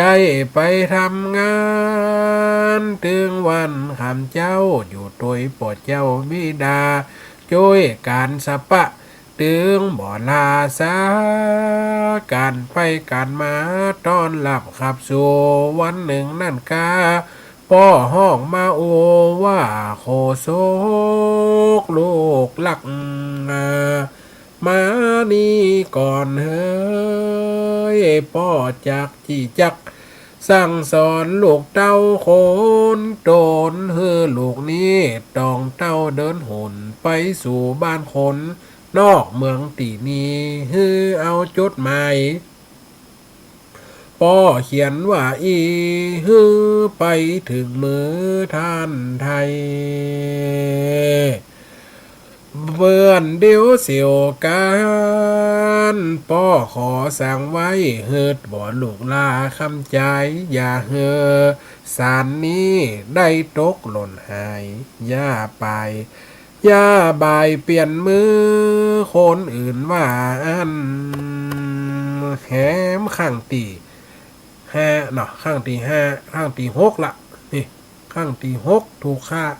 จะตายกำตาข้างนี้ก็เขียนจดหมายให้มาอายุได้16พอดีหรอข้ามตอนนั้นอายุได้10ขวบตอนมาก็กืดหาลูกถ้าจะเฮือมันตายไปตัวเหียก็มากึดใจทำใจมันได้เตี่ยกึดวางแผนตอนว่าโคซกอายุได้16พอดีกึดใจจะฆ่าเขียนจดหมายไว้นี่เขียนจดหมายไว้แค้นใจมาได้16ปีอีบ่อยแม่ลูกสั่งจะไปฮือคนเนี่ยฆ่าแหมหลอกแต้มใจนายสั่งมอแหมหลอกนี่จะเป็นไผเนาะอย่าไปเปลี่ยนมือคนอื่นว่าอ่านจุ่งฮือกับมือสหายขีดข้านเปื้อนเดียวของเจ้าป้อไทยสาระสำคัญป้อได้สั่งใจเอาไปหลอดห้องใกล้กาเลิศเจ้าลูกลักของป้อนี่นะกำซับกำสาบอกลูกใจในสารไม้เขียนกำห่อนไม้สร้างหือทำลายชีวิตถึงเพชรชาคาดอันเป็นเสี่ยวมิตรกันสารนี่ไปถึงมือชายคนนี้ลูกคานั่นหรือชีวิตมันคือขึ้นอยู่ที่คาฮือใดตัดคอฮือตายความหน้าอย่าฮือปีกมาแหมเล่าถึงง่ายค่าง่ายถึงเจ้าข้าเจ้าถึงค่ำตองเต่าทำลายกันสหายหักได้หันลายไม้อ่านแล้วทำลายเฮือข้ามันใดเจ้าสายบายแรงมืดค่ำตำใจจุ้งตัดทำลายอย่าไว้เศรษฐีแปลงสารเขียนใส่บอกไม้แล้วมอบให้บุตรดานายโคโซกบ่ฮู้ภาษาป้อสั่งนำป่าความตายฮือเจ้าพอดีเพราะว่าเศรษฐีเนี่ยมีเปื่อนแหมเมืองหนึ่งเป็นเพชรชาขาดคือคนติประหารชีวิตคนที่ปล่อยแม่ในข้างที่6เนาะข้างที่4ข้างที่5ข้างที่6ข้างที่6สั่งฮือเอาไปฆ่าเขียนจดหมายเซ็นในบอกหนังสืออีปล่อยแม่ว่าปลดใจคนเนี่ยเป็นลูกของข้ามันเป็นคนบัดนี้ชีวิตของมันขึ้นอยู่ที่ข้าเห็นลูกถ้ามันไปถึงตอนเจ้าก็คือข้าตอนเจ้าถ้าไปถึงตอนสายก็คือค่าตอนสายไปถึงย้ำเพนย้ำเตียงก็ค่าตอนเตียงถึงกลางคืนก็คือตัดคอกลางคืนอันนี้เป็นกรรมสั่งค่าเป็นกรรมขอของข้าลูกข้าคนนี้มันเป็นคนบัดนี้ลูกสั่งเขียนในหนังสือนะแล้วเขียนใส่บอกไม่เอาไปยื่นเพชรชาขาดก็คือเปื้อนของเศรษฐีคนนี้เรื่องราวมันจะเป็นอย่างไรอีกปล่อยแม่ฟังกันไปแหมน้อยหนึ่งเนอะเคคือโคซุกไปใจเพราะว่าโคซุกอ่านหนังสือมันได้บัดได้ห้ามบัดได้เฮียนบัดได้เขียนบัดได้อ่านเพราะป่อคนนี้คิดจะทำลายบุพกรรมของโคซุกที่ถูกไล่ฆ่าไล่แตงไล่ฟันไล่โดนฆ่าหื้อตายเพราะว่าย่างกรรมที่เอาลูกไปปล่อยได้หับมาเป็นช่วงแล้วลูกใกล้จะหมดกรรมละนี่ใกล้จะหมดกรรมนี่สร้างนายโคซุกบุตรดานายโคศกบ่ฮู้ภาษาว่าป้อนำป่าความตายเฮือเจ้าก็เอาจดหมายเดินทางต้องเต้าตามสำเนาป้อใจจักเป็นสันได้เอาอาณาไปโคศกจะได้รอดมากาว่ามวยมิดตามป้อสั่งจ้าพอเวลาก็มาจวนกลก้อยฟังไปแม่แพ้เนื้อยนเต้านี่สู่กันฟังก่อนและนายเฮยโคศกบทที่4นะยังเหลือแฮมบทที่5ที่6หน่อยปล่อยแม่เนาะอันนั้นเขาไปแฮมติดต่อไปหน่อยปล่อยนะจะเป็นสันไดน้องฟังกันไปเนอะโคศกหรือโคสกาเนี่ยจะมาตายหลอบนี่กำตายเพราะว่าป่อเนี่ยสั่งใจป้อสั่งจำสั่งให้เพชรขาดฆ่าฟันบันเนื้อไปถึงเจ้าหึ่งคาเจ้าไปถึงสายหึ่งซาสายไปถึงง่ายหึ่งคาง่ายไปถึงตอนหึ่งคาตอนยาพรยาไว้ชีวิตมัน ชีวิตของมันเนี่ยขึ้นอยู่ที่ค่าเนาะป้อนี่กับป้อมันใจดำตำเลือดขนาดนักสั่งให้ค่าลูกตัวเก่าเอามาเลี้ยงกลัวได้เป็นเศรษฐีแต่ลูกสุดท้ายมาลูกตัวเก่ากับค่าเพราะว่ายังน้ำมือตัวเก่าถือว่าค่าด้วยน้ำมือป่อนะเพราะสั่งให้ช่างมอค่าหลับไว้เฝ้าแต่ช่างมอค่าจริงเผาจริงแต่บัดใจลูกคนที่จะเอามาคาคือลูกเลี้ยงกลายเป็นลูกแต่ตายเศรษฐีก็มังใจแค้นใจเสี่ยงเงินเสี่ยงทองหันก็อีบ่อยแม่ศีลธรรมประจำใจข้อศีลข้อนี้มันมีอำนาจสูงที่สุดในการฆ่าสัตว์การฆ่าคนเนี่ยฆ่าคือปนชีวิตวิญญาณออกจากหลังคนอื่นเนี่ยเพื่อเป็นบาปเป็นกรรมที่มาตอบมาตำให้เกิดความชิบหายติดขอกติดขังไปเพราะความยังเสียอนาคตนะบางคนจิตวิญญาณคนตีมันอาฆาตกับเป็นผีเป็นสางเป็นเจ้ากรรมได้เว้นมาหลอกมาหลอนอยากเฮือยุ่มดีมิมใครยุ่มใจกระตื้มม่วนบางคนก็เป็นสิ่งที่น่ากลัวเนาะสิ่งที่หดหูใจเนี่ยเป็นสิ่งที่มากระทบอย่างชีวิตเป็นไปดังอันอีพ่ออีแม่ได้ฟังได้หันอันนี้มันมีทั้งบุญและกบาปนะโคสกะเนี่ยจากที่เกิดเป็นโกตุลิกในจาดก่อนโกตุลิกมาเกิดเป็นไผมาเกิดเป็นมันเป็นคนตุกโลคนตุกมาตายจิตไปหวันติดกับแหมคนเฮาเนี่ยเมื่อจิตออกล่างข้างสุดท้ายจิตไปหันใส่อันใดมันก็จะไปติดอันนั้นอีบ่อยแม่น่ะคนเฮาเวลาเปิ่นบ่สบายก็ดีสบายนักเปิ่นมืออู้เรื่องบาปมืออู้เรื่องกรรม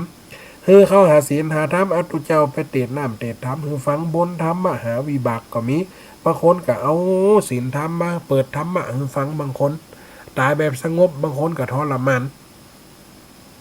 ยึดไปคลองข้างบางคนเนี่ยเปิดฮื้อท่องอัลละหังสัมมาอัลละหังบางคนก็พุทโธพุทโธจะดับจิตพุทโธเนื้อปอดเนื้อพุทเธอโนแม่เนื้อดับจิตทางสิ้นใดติเป็นป่าไม้ขวักน้ำจะไปทางใดหันเป็นเข้าตอกดอกไม้อันสวยงามเป็นหนทางแห่งขึ้นสวรรค์นี่ป้านคือป่อคือแม่ไปตั้งนั่นเด้ออย่าหลบบันเตือนสติบันนึกว่าโลเตือนสติคนไกลจะดับจิตข้างสุดท้ายบางคนโอ้เรื่องธรรมะเรื่องพระเรื่องเจ้าฟังมันกำฟังเห็นเลยเพราะว่าอย่างจิตยังไปติดอยู่กับสิ่งที่ยังเอามาเลี้ยงสีบเลี้ยงตนไม่ขึ้นหาตั้งไห่ตั้งสวนตั้งไห่ตั้งนะถ้าตายไปอยู่ไห่อยู่สวนก็กลายไปเป็นกบเป็นเขียดนะเป็นไป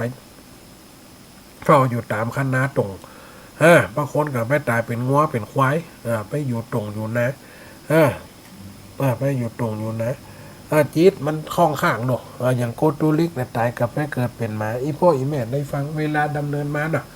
จะว่าเป็นนักกับข้อแห้งนะมัน2 ชั่วโมงนะอู้กันไปจากันไปตะกี้อีพ่ออีแม่พยายามโทรมาเนาะพยายามโทรมากะยาได้เปิดสายแต่กำเตือตอนนี้เปิดสายแต่ละถ้าอีพ่ออีแม่จะมาเนาะวันที่24ก็จะไปลืมเน้อที่เปิ่นมากันอีพ่ออีแม่แวะวัดโพธิสถิตไปตอดพระป่ารวมกับพระอาจารย์มหาสมศักดิ์พระอาจารย์พระเจ้าประสงค์หลายตนหลายองค์นักจะรายการก่อนหลายลูกหลายท่านเพื่อก็จะมาร่วมกันนะถวายเพลพระเจ้าประสงค์ด้วยถวายพระป่าด้วยติเพิ่นได้มาคนที่พระอาจารย์ได้เดินทุดงไปก็ดีได้หมอบได้ฮือมาก็ดีนะอีพ่ออีแม่ทั้งหลายคนเฒ่าคนแก่ที่ได้ร่วมทำบุญมาก็จะได้โหได้หันและได้ร่วมกันนะไม่เรียนเซนต่อนี่ขนาดนักแต่เนาะโทครับใดเลยก็สาธุเจริญพรไว้จ้าอาจารย์เจ้าไปฟังอยู่ฟังอยู่แล้วก็ฟังแล้วก็อู้กำอู้ตะกี้โทรมาบึงมาได้ตะกี้มันโทรศัพท์ดับไปมาดับได้ยินหมดอะโคคักโอ้ตัวไปหูไปฟังไม่ติดม่วนกะอันใช่ว่าอันที่มันตายนะเจ้าโคชงอันนะนี่ยังไม่ตายอ่ะมันตายอันจะไปก่อนนี่เดี๋ยวไปลูกสาว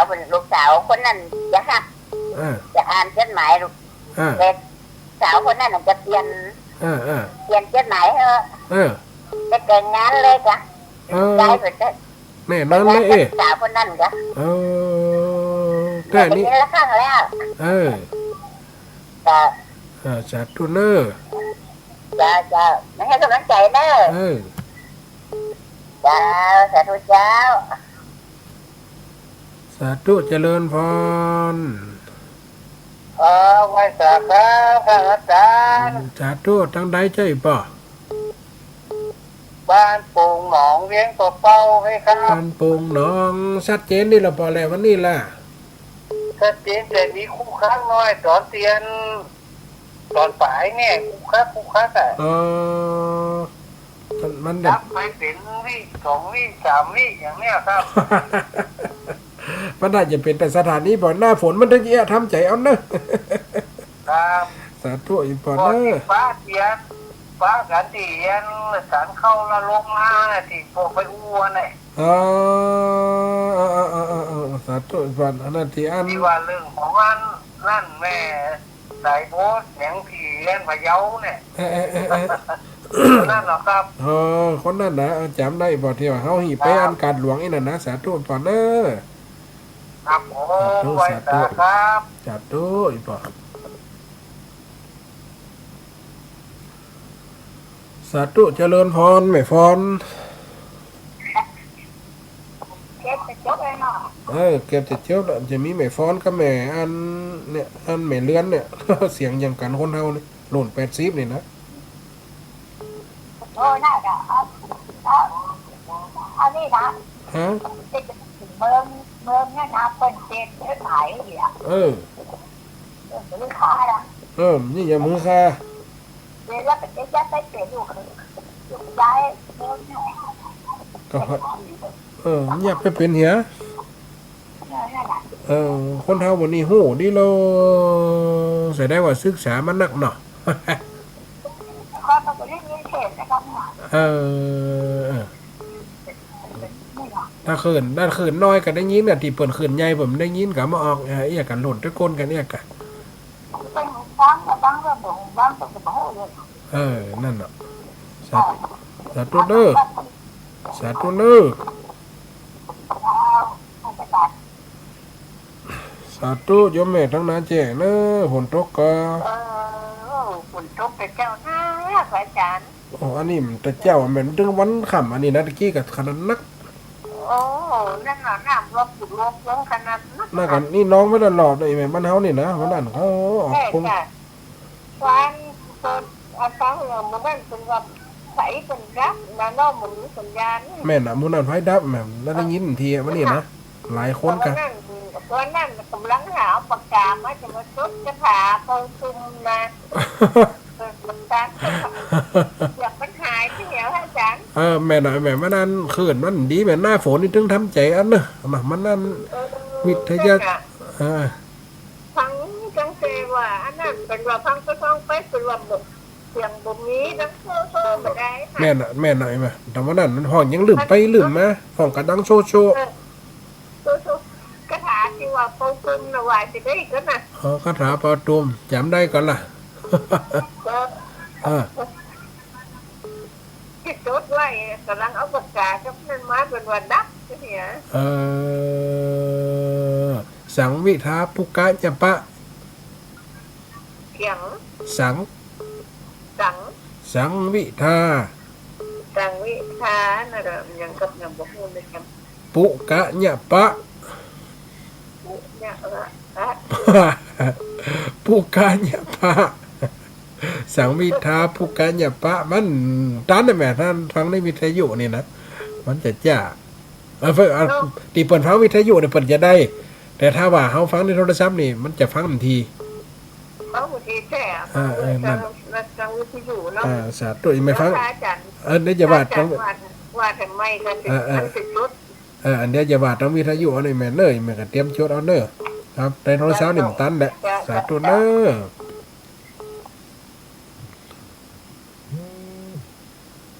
สาธุแม่สุแก้วศิลาพรเจ้าแก่ไปจ้าเด้อท่านพระอาจารย์เจ้าตั้งหมดนี้ฟังอยู่เด้อตั้งหมดนี้มันขึ้นแม่น่ะขึ้นตั้งหมดนี้นี่ชัดเจนตลอดหมายความว่ามันไกลเวียงเนาะขึ้น 98.75 วัดห้วยจ่องซักเนี่ยชัดเจนไปเลยเด้อท่านพระอาจารย์เจ้ามันไกลเวียงนี่แม่นสาธุเด้อ เจ้าฟังอยู่เด้อ สาธุ เพื่อนเป็นตนบุญองค์บุญมาเกิดเนาะ โอ้โหประชาเพื่อจะได้เพื่อจะตายเนาะเจ้า สาธุ กรา เด้ บ อ ไหว้จ่าเด้อท่านพระอาจารย์เจ้า แม่สุเจียวศิลปพรศิเตี้ยพระองค์หลับปูนเด้อเจ้า สาธุเด้อ เจ้าติดตามอยู่เด้อท่านพระอาจารย์เจ้ากราบไหว้จ่าสาธุสาธุเจ้า สาธุเจริญพร สาธุเจ้า นั่นเลยตั้งเวียงมาเป้าเหมือนกันไหม ฮะ ตั้งเวียงปลาเป้าก็ เจ้าจากกำแพงเจ้า อ๋อสันกำแพงกะ เจ้าโอ้เอ็นดูอันนั่นเนาะ โคชกน่ะมันอันไหนโคชกน่ะแม่นน่ะโคสกะเศรษฐีอีเหรอ เจ้าหวดดีเจ้า สาธุเด้อทั้งสันกำแพงนี่น่ะแม่นเนาะ เจ้า สาธุเด้อฝนตกก็แม่ตะพุ่น มันต้องเจ้า อืม มืดบ่ได้มัน บ้านเฮานี่ตกถึงวานแหมฮะตึมมีหยังเลยแต่ว่าก็ตก การจัดอย่างงานมหาเจ้าเป็นวัดอ่ะ นั่นทำมันจามตะกี้น่ะไอ้แม่นยุ่มยุกกะจามแล้วกัดดังนี่ล่ะ เจ้า สาธุนะแม่นะ เท้าอมตะการเจ้า สาธุนะ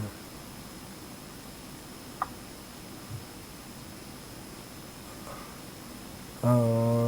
สาธุเนอะอีบ่อีแม่นทุกคำมันน่ะยมแหมอันตั้งตะกี้เพิ่นเคยได้หยังก็คาถาจดตันเด้อว่าไม่เด้ออ้าวเตรียมปากกาเด้อ วันนั้นเปิ่นฟังคืนลำปางวันนั้นเนาะ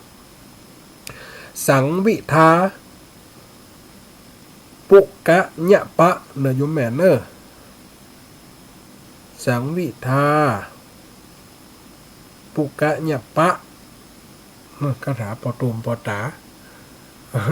คาถาไว้อาบน้ำก็ได้นี่นะอาบน้ำเหมือนสุพนนานาคเนาะ สังวิทาปุกะญะปะอินแมนเนอร์สังวิทาปุกะญะปะเนี่ยมันจะมีเจ็ดคำอันเนาะอีพออีแมนเนาะนะเราได้การดำเนินมาถึงเรื่องราวของโคสกะเศรษฐีอันนี้บนเรื่องบุพกรรมเขาฟังหนึ่งฟังเอาเนื้อเรื่องสองฟังเอาเจตนาของธรรมอีพออีแมนถ้าจะฟังเอาเพลินก็ได้ฟังเอาหม่อนก็ได้เนาะ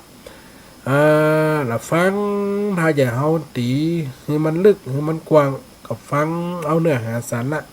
ฟังเอาธรรมะที่สอดแทรกอีพออีแมนนะมันก็จะมีของมันทุกอย่างมีธรรมะหนึ่งการคิดจะฆ่าคำจะดีหรอการคิดจะฆ่าผู้อื่นคิดปองร้ายผู้อื่นคิดกระทำร้ายผู้อื่นนะมันก็ยีย่อมเฮือปลาเขาตกไปในติ่งตีชั่วตกไปตีหมองมัวตกไปตีความตุกขนาดเศรษฐีเนี่ยเสี่ยงเงินสักแต่เฮือล่ะเนี่ยเขาจ้างค่าเฮามาพอปัจจุบันมันการอีปล่อยแม่หันก็พอข่าวถึงวันนี้จ้างค่าโดนยับถึงคนที่ค่าคนที่จ้างมาก็โดนเหมือนกันนะถือพยายามค่าหรือว่าเพิ่นก็มีกฎหมายรองรับแต่ว่ามันก็จะติดขอบเมิดนั่นน่ะติดขอบเมิดก็ปี10 ปีก็ปล่อยออกมาเนี่ยคนเฮานะห้องว่ามอดเอา6เมืองคนอันที่จริงแล้วเมื่อที่ขอกที่ขังแล้วจะโปนก็มาโปนตายไปแล้วกันย่อมจะได้รับบุพกรรมอีปล่อยแม่คนเฮาสร้างเปิดสร้างสังขารมาคือเฮาสร้างร่างกายมาคือเฮาบางคนก็ไปฆ่ากันแต่งกันฆ่าตัวตายฆ่าตัวเก่าตายก็นี่ก็เป็นเรื่องของบุพกรรมกรรมน่ะก็จะมาติดสนองมามันจะว่าฆ่าได้เป็นนั่นเด้อจะโอ้โหฟังเด้อสาธุเจริญพร เจ้าไว้ตาเจ้า สาธุโยมแม่ทางใดจ้า ฮะ ทางใดจ้า แม่คนกันทำมีเว้งหัวเผาเจ้า แม่อำพร กันถ้ามีเนาะสาธุสาธุมันกำลังอ่านชดมาวันนั้นกรรมนะมันถ้าเบอร์ถ้าโทรหากันไม่กันจะจำเบอร์ได้ ถ้าว่ามันเมินเธอจวดลูกค้าจะจำได้ฟ่อง ที่คำโทรแห่งเบอร์หน่อย เออ ถึงขาดแสดงเที่ย เบอร์ที่อาจารย์สมสารเฮ้ยมันเป็นเบอร์เน็ตอีเมลเนี่ยโทรมันได้เบอร์นั่นนะ ปัจจัยที่โทรได้แล้วก็แม่เขายังว่ากันเดิมคนบอกเบอร์นี่คือทำไมอ่ะ เออ จ้าดูรอเจ้า สาธุนะโยมแม่เนอะ เจ้าเจ้าเจ้า สาธุเนอะ เจ้าเจ้าเจ้า เบอร์โทรของอาตมาผ่านเนี่ยเป็นเบอร์โทรเนี่ยเบอร์โทรหับหน้าไม้หรือเบอร์โทรที่โทรถั่วไปเนี่ย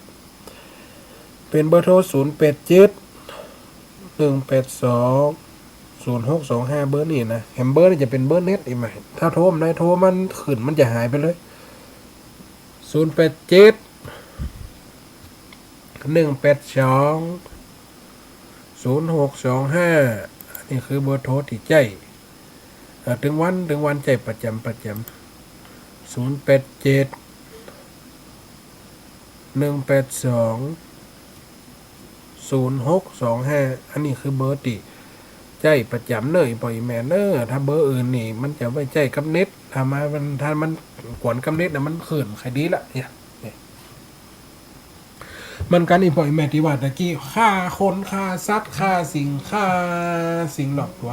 ว่าฆ่างัวเกิดมาจัดหน้าจะได้เกิดเป็นงัวอิ่มใจนะเกิดจัดหน้าถ้าว่าฆ่าไก่เกิดเป็นไก่อิ่มใจนะคนที่ฆ่าคนเกิดมาแหมชาติเขาก็ได้เป็นคนกับมันก็ปัญหาไปเกิดเป็นจิตที่คือมันมาปุ๊บสลายไปหรือว่าจิตที่มันพังไปเนี่ยคือปัญหาไม่เกิดเป็นสัตว์ที่ต่ำกว่ากับมีนะสาธุเนอร์โยมแม่เนอร์ตั้งสันสายน้อยเนอร์ โอ้วันนี้ฟังยังสะใจเลยเนาะ ใช่ เจ้าเดียวเนี่ยได้อันคติธรรมกับสอนจัดดีเนอร์ แม่ไหนแม่นี่นะในคติทาง จำมันย้อนเวรนะเนาะ แม่ ต้องไปกึดจะฆ่าไปจังไปเนาะ โอ้ไหนไปแม่คนเฮาเนี่ยเกิดมาถ้าสังคมปัจจุบันถ้าใจศีลนี่เป็นตัวกำกับเนี่ยโอ้สังคมอยู่คมซุ่มมีกฎหมายก็ได้แม่เนาะถ้ามีศีลธรรมเนี่ยนะ อย่างแม่นี่นะใครว่าอย่างนี้แม่ถ้าฟังได้แม่ก็ฟังถ้าแม่ฟังได้แม่ก็เตียวหนีน่ะเขาปงตัวเก่าไอ้แม่ปงในอันใจตัวเก่ามาเขียดมาแค่มาจังแบบไปบางคนว่าแม่ว่าเปิ้นว่ายังตอบเปิ้นมันตอบว่าตอบมันได้อย่างมันทำจิตใจเฮามองหมุนมองไปอย่างเงี้ยแม่นนี่แม่เจ้าสาธุได้แม่เนอะเฉยไว้ดีกว่านั่นน่ะดีเลยแม่อนุโมทนาจิตด้วยเจ้าสาธุเนอะขอให้ท่านอาจารย์รักษาสุขภาพด้วยเนอะหน้านี้หน้าหนาวหน้าฝนนะน่ะตะกี้กระจามแล้วก็ถ้าจามกระแฮบอันนี้นะเพราะว่าเป็นภูมิแพ้มันก่อนแม่นเป็นภูมิแพ้แม่เป็นแต่น้อยละตอนกี้กับไปฉีดยามาตะกี้เนี่ยนะฉีดยาได้พวกยาก่อนตรงที่นี่ตลอดแม่ตะกี้จัดรายการกับฝนไปละ2 รอบตะกี้นะสาธุภาพเนอะสาธุเนอะสาธุนะแม่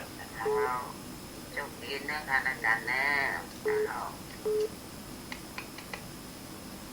สาโนไอแม่ตั้งเสมอชัดเจนเนาะวันนี้แม่อุ้ยฟัง90.25แม่วางเรดิโอชัดเจนเจ้าไปประชุมวัดมาวัดเสร็จท่านเปิดสายพอดีไปประชุมมาไหนแม่ล่ะก็ประชุมวัดเพิ่นจะคอนศาลาเพิ่นจะเตศาลาเจ้าในศาลาที่25เนี่ยเจ้าวันนี้ยาวอีแม่ตั้งแต่2 ทุ่มลงถึง4 ทุ่มวันนี้นะสาธุยมแม่เนอะสาธุเจ้าอันนั้นเปิ่นก็จะตานศาลาเตศาลาคือกินคือตานสาธุเนอะอีแม่ทั้งป้นบ้านแห่งเมืองงาวเนอะนมัสการสาธุยมแม่วันนี้ได้ฟังชัดเจนเนี่ยแม่เนาะเจ้าอยู่ท่านอยู่วัดบ้านโพธิ์สถิตจักก็เจ้ามาอยู่เจโฮมเฮกะอยู่เจโฮมแม่อยู่เจโฮมอีแม่เอาพี่ได้อยู่ลงหน่อยเนอะอยู่บ้านโพธิ์สถิตจักก็เจ้ามาอยู่แม่อยู่แพ้อยู่เจโฮมแม่เนี่ยบ้านโพธิ์สถิตเนี่ยอำเภอเมืองอยู่เจโฮมว่างเหนือมาอยู่ออกรายการวันนี้นะเจ้าแม่นคนละตีกันแม่อยู่ โยมแม่กับละว่าอยู่วัดพระโทษสถิตกับพระสมชาตินี่ ใช่มันคนละตีอยู่คนละตีละต่างหมดนะ ท่านอยู่วัดหยังก็เจ้า อยู่วัดดอนชัยอำเภอเจ้โฮม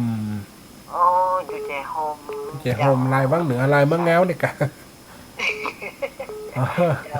เจ้าโยมเหมือนจะก้อมใจค้ำเจ้า แต่อันตั้งบ้านแหงนี่เพิ่นฟังเขินได้ไหม คืนเข้าชิดซีนะท่าน ก็14 กับอันที่แรกว่าอันอย่างก็เป็นคืนดารุนี้ อ๋อ ก็เดี๋ยวนี้เป็นว่าเป็นเข้าชิดซี อ๋อ เจ้า สาธุโยมแม่เนออนุโมทนาในการรับฟังเนอะโยมแม่เนอ อันอย่างก็คาถาบุพะบุอย่างก็ สังวิทาปุกัญญปะ สังวิทาบุ ปุกะ บุกะยะปะ ฮะ อ๋อคาถาเป่าตุ้มคาถาอย่างก็เจ้า คาถาเป่าตุมอันนี้คนที่เปิ่นฟังข่าววันติดอันนี้เปิ่นจะเลี้ยงสุปุนอาหนักเปิ่นอันย่อมตัวเก่าจากลูกเลื่อนหายนะอันนี้มัน เดี๋ยวนี้คนละเรื่องแต่ว่าอีแม่เปิ่นฟังวันก่อน สาธุเนอะแม่เนอะ โยมแม่ก็ฟังท่านอันอยู่วันบ้านอันนี่อย่างก็ชื่อวัดเปิ่น วัดดอนชัยไหม มันแม่บอกเคยไปกับเจ้านี่ หนังมะนาวไม่เอวเนอะ เจ้าเวลาไปดำหัวไปกะละวะพระวัดก็ไปตึกวัดไปแถววัดอันนี้พวกกันกันละวัดท่าผาผมก็ไปน่ะเจ้า ตาฝานมันก็ค้าไหมนี่เจโฮม เจ้าก็ค้าเจโฮม เจโฮมมันอยู่ลายบางเหนือนี่กะอยู่ติดแมงเงานี่รู้ตัดมาทางผาเยาที่เวียงป่าเป่านี่ เจ้า สาธุนะโยมแม่เนอะ เจ้าสาธุย้อนอันนี้เบอร์โทรของโยมอันท่านนี่เบอร์แหละเจ้าปัจจุเบอร์ไลน์แหละเจ้า อันเบอร์ไลน์เนี่ยมา อันนี้เป็นเบอร์ไลน์กับเจ้า แม่นอันเดียวเนี่ยมาใช่อันเดียวเนี่ยสาธุนะแม่เนอะถ้าเมมมันก็จะขึ้น เจ้า สาธุนะโยมแม่เนอะ พระจือพระยังออก ฉันเสน่ห์กาหลงนะก็อีแม่ จะนี่ก็รู้จ้าสาธุอีเมลจดไปจังได้หูหนังสมุนแหลมเล่มนี่อีเนี่ยมัน สาธุนะแม่เนอะ จ้าสาธุ สาธุเจริญพร แม่คำสันขวางตำบลสีดอยอำเภอแม่ใจจังหวัดพะเยาเจ้า แม่เปลี่ยนเบอร์กะ แม่มีส่งเสียงเจ้า กะว่า คนกะว่าเบอร์อันนี้แฮมเบอร์เยอะอย่างนี้กับแปลก แม่มีส่งเสียงเจ้า แม่คำมันสีทอยอันนี้วันนี้ชัดเจนแล้วแม่เนาะ ชัดเจนดีเจ้าแต่ขึ้นแต่ชัดเจนเนาะ นั่นน่ะคุณพูดขาดกันเลยได้เหียเกิงตอนที่มันลืมเพื่อเปิดเหียเกิงแอนดูคนเท่าฟังใครหูเรื่อง ทั้งผู้อยากแต่ขึ้นนี่แม่ทั้งยุกับยังเก่ายังเก่าแล้วก็ฟังเต้าโจ๊กเหมือนกันเจ้าว่าอาจารย์ยังกันเนี่ยเราแม่ฟังเต่าอย่างวันนี้รอฟังกันเป็นยังไม่แท้สาธุได้แม่เนอแม่ที่จานอยู่เรื่องแม่ให้กำลังใจท่านท่านอาจารย์เนอสาธุยังแม่สาธุเจ้ากับไว้สาเจ้าสาธุเจริญพรที่ติดกันมาเลยเนาะสาธุนะบ่โทมันติดกันสาธุเจริญพรสังวิทาปุกัญญปะสังวิทาปุกัญญปะ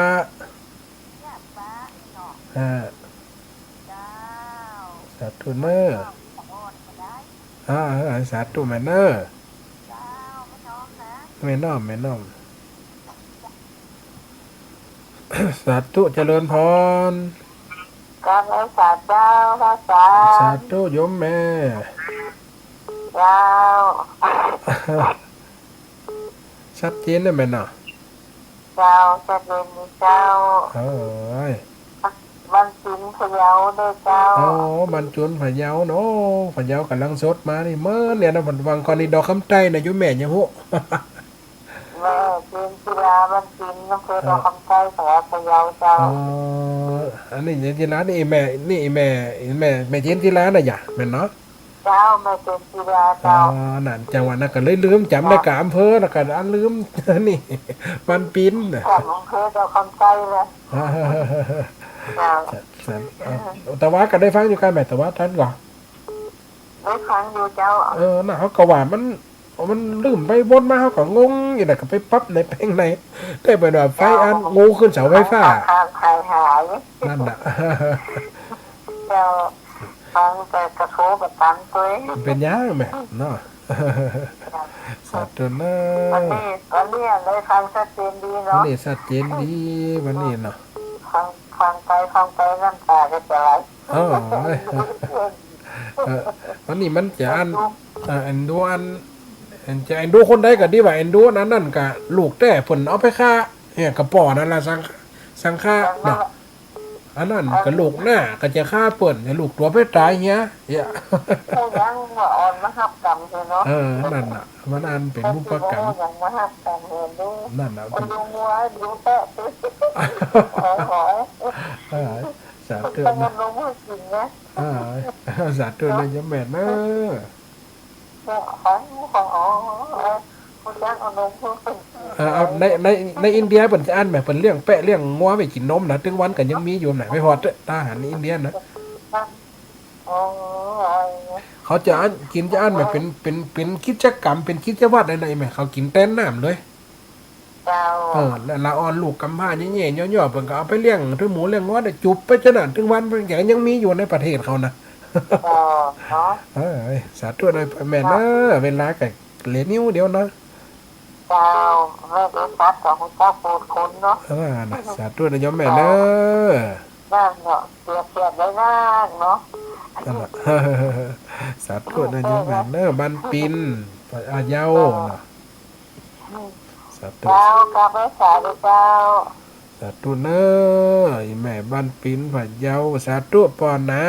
นมาแต่กัมมาแต่วันที่อาจารย์ข้าวปีนยันทีอย่างชัดเจนนะครับนี่ 24ว่าวันที่24มาแต่จ้าก็ว่าอันอาจารย์ ฟังที่ยังชัดจารีเลโอมันสองที่ทางนั้นหน่อยครับน้ำแดงอะไรนี้ครับอาจารย์ครับ ละวันที่24มาแอวลำปางแต่ก็เล่นก็ว่าอาจารย์เบิ่นว่ามันได้ เอาไว้โอ้กันนี้คุณน้ำใจได้ไปแก้เนาะครับ มันได้ให้หลายกับมันกันยากหน่อยป่อนเนาะ ครับ แม่นล่ะอันนี้นะอาจารย์ว่า ที่นี่เขาก็ลงใจไปร้านนะครับอาจารย์ อันน่ะสาธุทรงใจเอาป่อนเนาะเป็นอย่างเนาะ ครับ สาธุเนอะไอ้พวกคนนั้นเสร็จเนาะ อาจารย์นะครับให้ของอาจารย์ สาธุเนี่ยสาธุเนอะอันนี้เสียงปอนนั้นเสร็จเมืองนานสาธุแม่คำมูลบ้านโชคลี เจ้าไว้สาเจ้ารู้แต่เจ้ามาขึ้นน้ำ แต่ว่าเราตันฟังก่อนแม่แต่ว่า แต่ว่ากับบัตันได้ยินโทรจะทำเจ้าวันที่ว่าจะโทรมาอีกอ่ะ แต่ว่าก็คืนหายนั่นแหละไหมล่ะ เจ้ากินนั้นหายอย่างเงี้ยเนาะ แต่ว่านะ วันนี้โอกาสดีเรียวอีกอ่ะ นั่นน่ะ วันนี้จะได้ละกันคุณถูกแล้วแหละเจ้า ก็เนี่ยได้สีถ่วมเนี่ยก็ถ้าหวานไฟฟ้าทั้งอาจารย์มหาสมสันดับกับได้จัดวันนี้ปุ่นไฟดับทั้งเอามันดับก็เลยเต้น อยากจะนอนฟังเนี่ยนะ ดีเลยแม่เนอะบ้านสุรีฝนตกเลยแม่ ผมตกปะวันนี้ตกอ่ะ อันนั้นก็ดึงหาไปหามาหลายด้อยเนี่ยนะทำไปคำมาเนี่ย เจ้า ขอโทษนะโยมแม่เนอะโยมแม่คำมูลเนอะ พูดตลอดอ่ะเนาะ สาธุสาธุสาธุ เจ้าไม่สาเจ้า อีปอยแม่ได้ฟังมาถึงท้ายรายการน่ะเรียก3 นาที 4 นาทีสุดท้ายได้สรุปให้ฟังหน่ะเนี่ยเรื่องบุพกรรมคนเฮาแค่ เอาลูกไปขวางไว้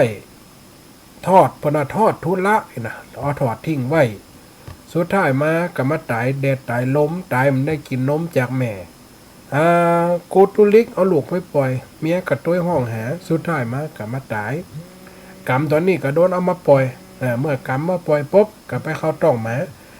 กรรมในการทำบุญกับหมาเนี่ยก็ได้เป็นโคสกะเป็นเทวบุตรเสียงกลางวันไปถึง16หยดเนาะ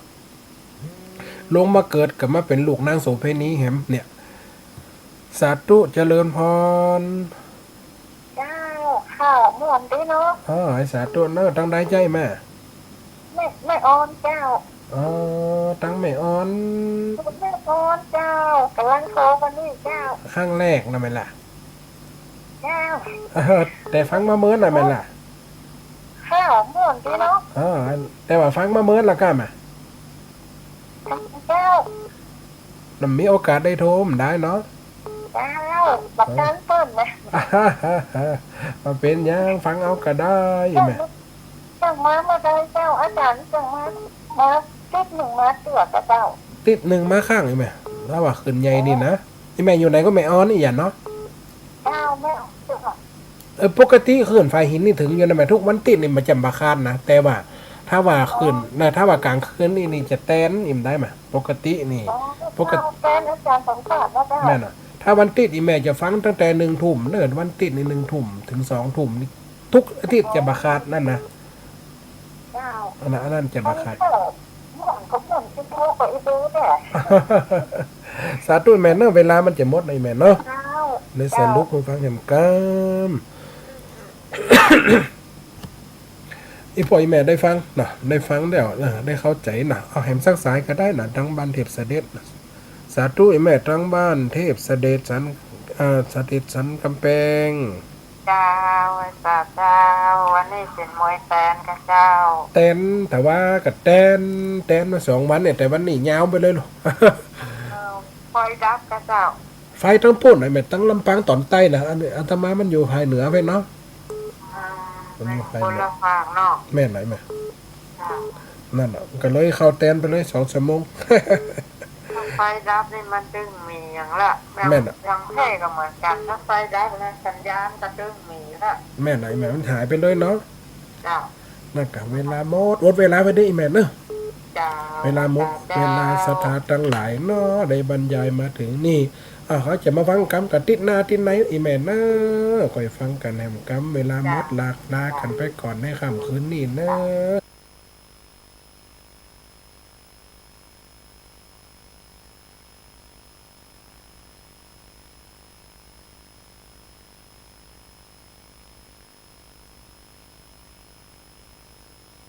เจริญพร